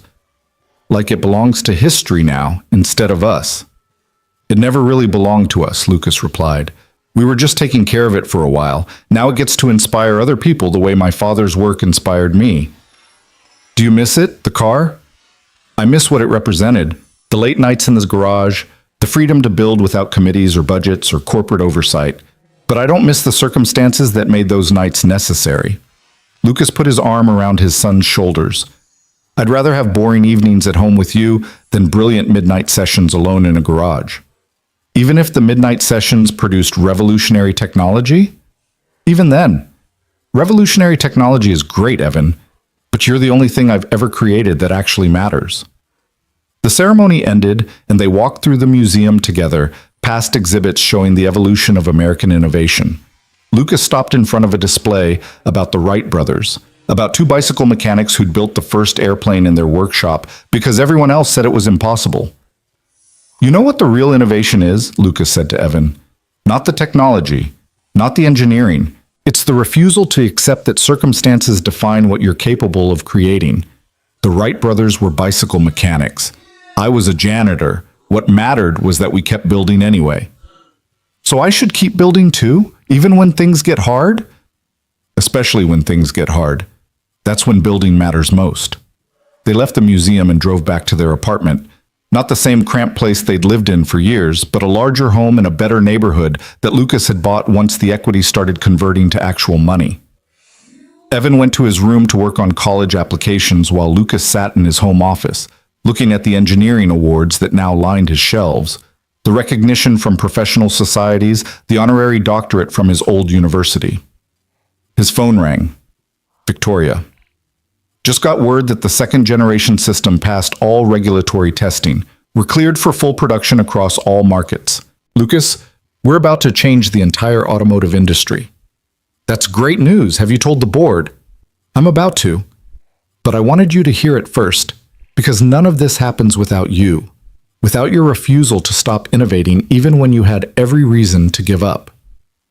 "I had one very good reason not to give up. He's in the next room working on his college essays." Victoria was quiet for a moment. "You're a good father, Lucas, and a good engineer. And someday, you're going to be a good CEO. Think about what I said." She hung up, and Lucas sat in his office thinking about the path that had brought him here, from engineer to janitor to chief engineer to potential CEO, from invisible to unavoidable, from stolen work to recognized genius. The journey had been painful and slow and unfair, but it had also been worth it in ways he was still learning to understand. 2 years after Lucas joined Meridian as chief engineer, Evan graduated high school as valedictorian with a full scholarship to MIT's engineering program. Lucas sat in the audience watching his son give the commencement speech, talking about persistence and innovation and learning from a father who'd taught him that greatness wasn't about titles or recognition, but about showing up and doing the work even when nobody was watching. After the ceremony, they took photos together in front of the school, and a local reporter who'd been covering the event asked if she could interview them.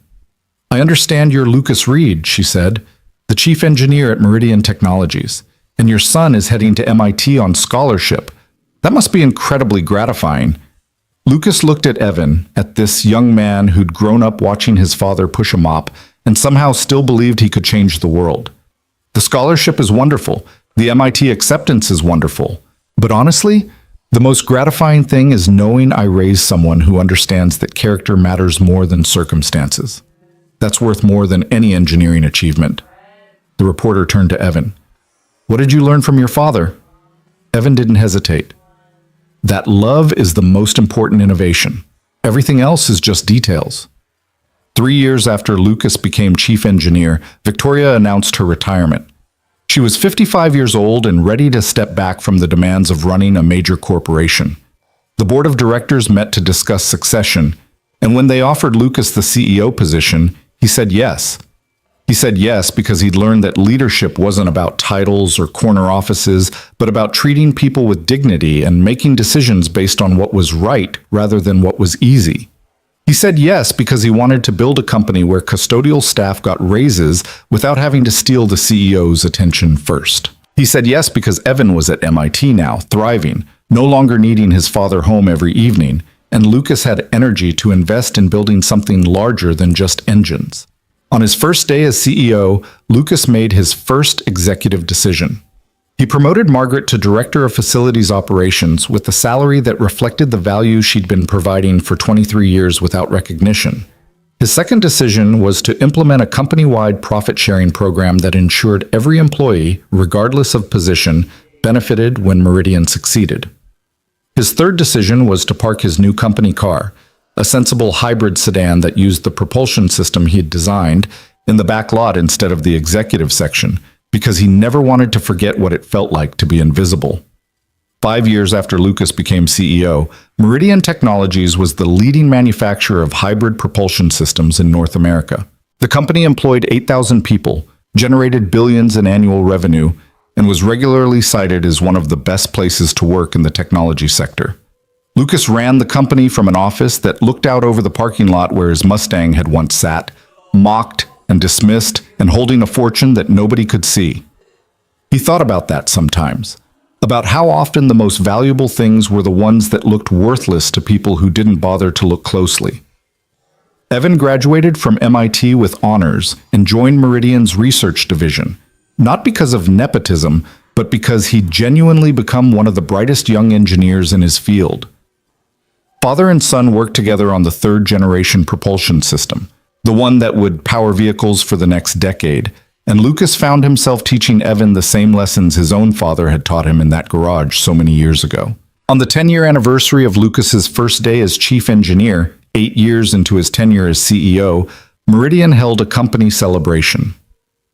Lucas stood on stage in the same conference room where Victoria had once presented his stolen work as her own, and he looked out at thousands of employees who'd built their careers on honest innovation rather than theft. 10 years ago, Lucas said, I was mopping floors in this building. I was invisible to most of you, just part of the infrastructure, like the plumbing or the electrical system. And I want to tell you why that experience made me a better leader than any business school ever could have. He talked about dignity, about how every person in the building, regardless of their title, contributed something valuable and deserved to be seen. He talked about persistence, about continuing to create even when nobody was watching or caring or recognizing your work. He talked about love, about choosing his son over his ambition and somehow ending up with both. The real innovation, Lucas concluded, isn't under the hood of our engines. It's in how we treat each other. It's in remembering that the janitor cleaning your office might be a genius who just needs someone to see them.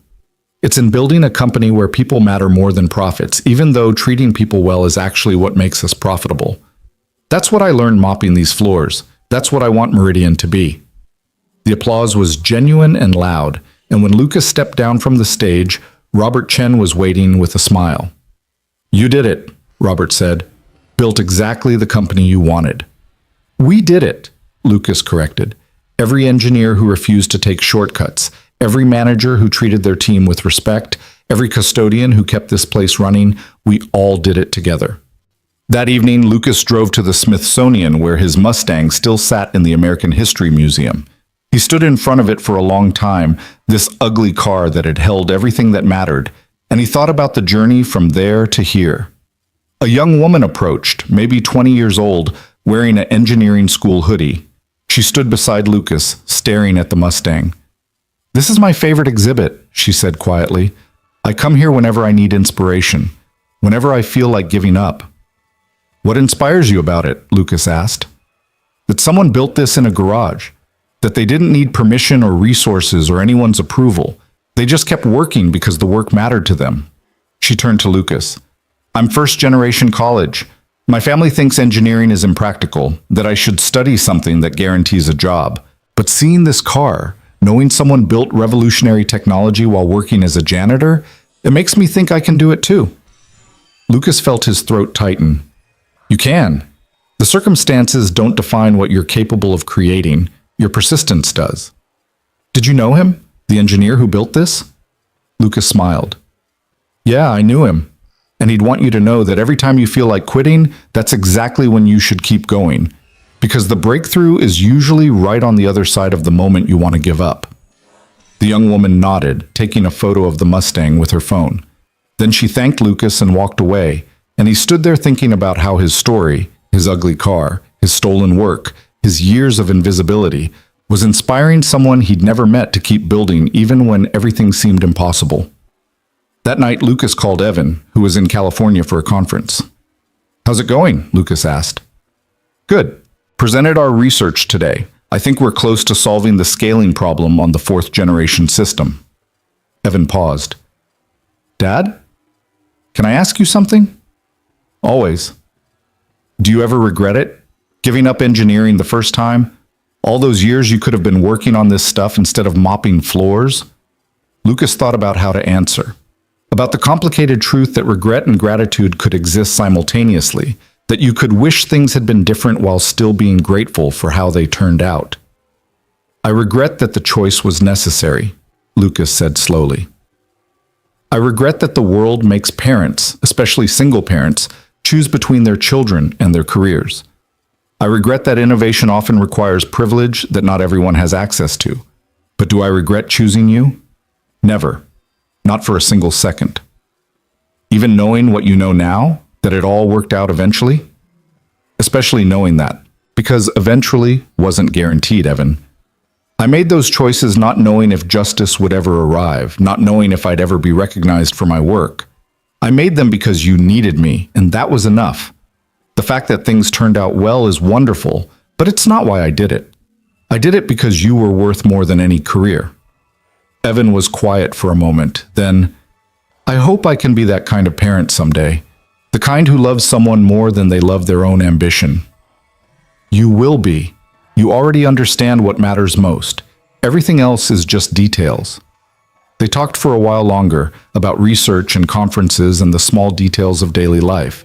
And when Lucas hung up, he felt the same contentment he'd felt 1,000 times before. The contentment of knowing he'd made the right choices, even when they were hard, even when they cost him everything. 15 years after Lucas first walked into Meridian Technologies as a janitor, he retired as CEO at 62 years old. He transformed the company into a model of ethical innovation, created technology that powered millions of vehicles worldwide, and proved that genius didn't require permission or resources or institutional support, just persistence and the refusal to stop creating even when nobody was watching. Evan took over as chief engineer, continuing the work his father had started. Lucas stayed on the board but stepped back from daily operations, finally giving himself permission to just build things in his garage again without deadlines or investor expectations or corporate responsibilities. He bought another Mustang, a 67 just like his father's, and spent his retirement doing what he'd always done best, solving problems because they were interesting, creating innovations because creation was who he was, teaching young engineers that circumstances didn't define capability. On the 20th anniversary of the day Lucas first revealed his engine to Victoria Chen in that parking lot, Meridian held a ceremony dedicating the Lucas Reed Engineering Building. It was a new facility focused on research and development, designed to give engineers the resources and freedom to pursue innovations without corporate constraints. Lucas stood at the dedication with Evan beside him, his son now 42 years old with children of his own, brilliant and kind, and everything Lucas had hoped he'd become. The building rose behind them, all glass and steel and promise, a monument to the idea that great work could come from anywhere, from anyone, regardless of their title or their circumstances. You did good, Dad, Evan said quietly while officials gave speeches. Changed a whole industry, changed how companies treat people. That's a hell of a legacy. Lucas looked at his son, at the grandchildren playing nearby, at the building that bore his name and would outlast him by generations. The building's nice. The technology's nice. But you're the legacy that matters, Evan. You and your kids. The rest is just details. Still, most people don't get buildings named after them. Most people don't spend 3 years mopping floors while sitting on a billion-dollar idea either. Life's strange that way. They stood together watching the ceremony, and Lucas thought about the journey that had brought him here. From engineer to janitor to innovator to CEO to retired grandfather who still couldn't stop building things in his garage. It had been painful and beautiful and unfair and worth it, all at the same time. That evening, Lucas drove home in his new Mustang, still ugly because some traditions mattered, and sat in his garage looking at the workbench where he'd spent countless midnight hours creating miracles while his son slept. The garage was cleaner now, more organized, filled with better tools and actual resources.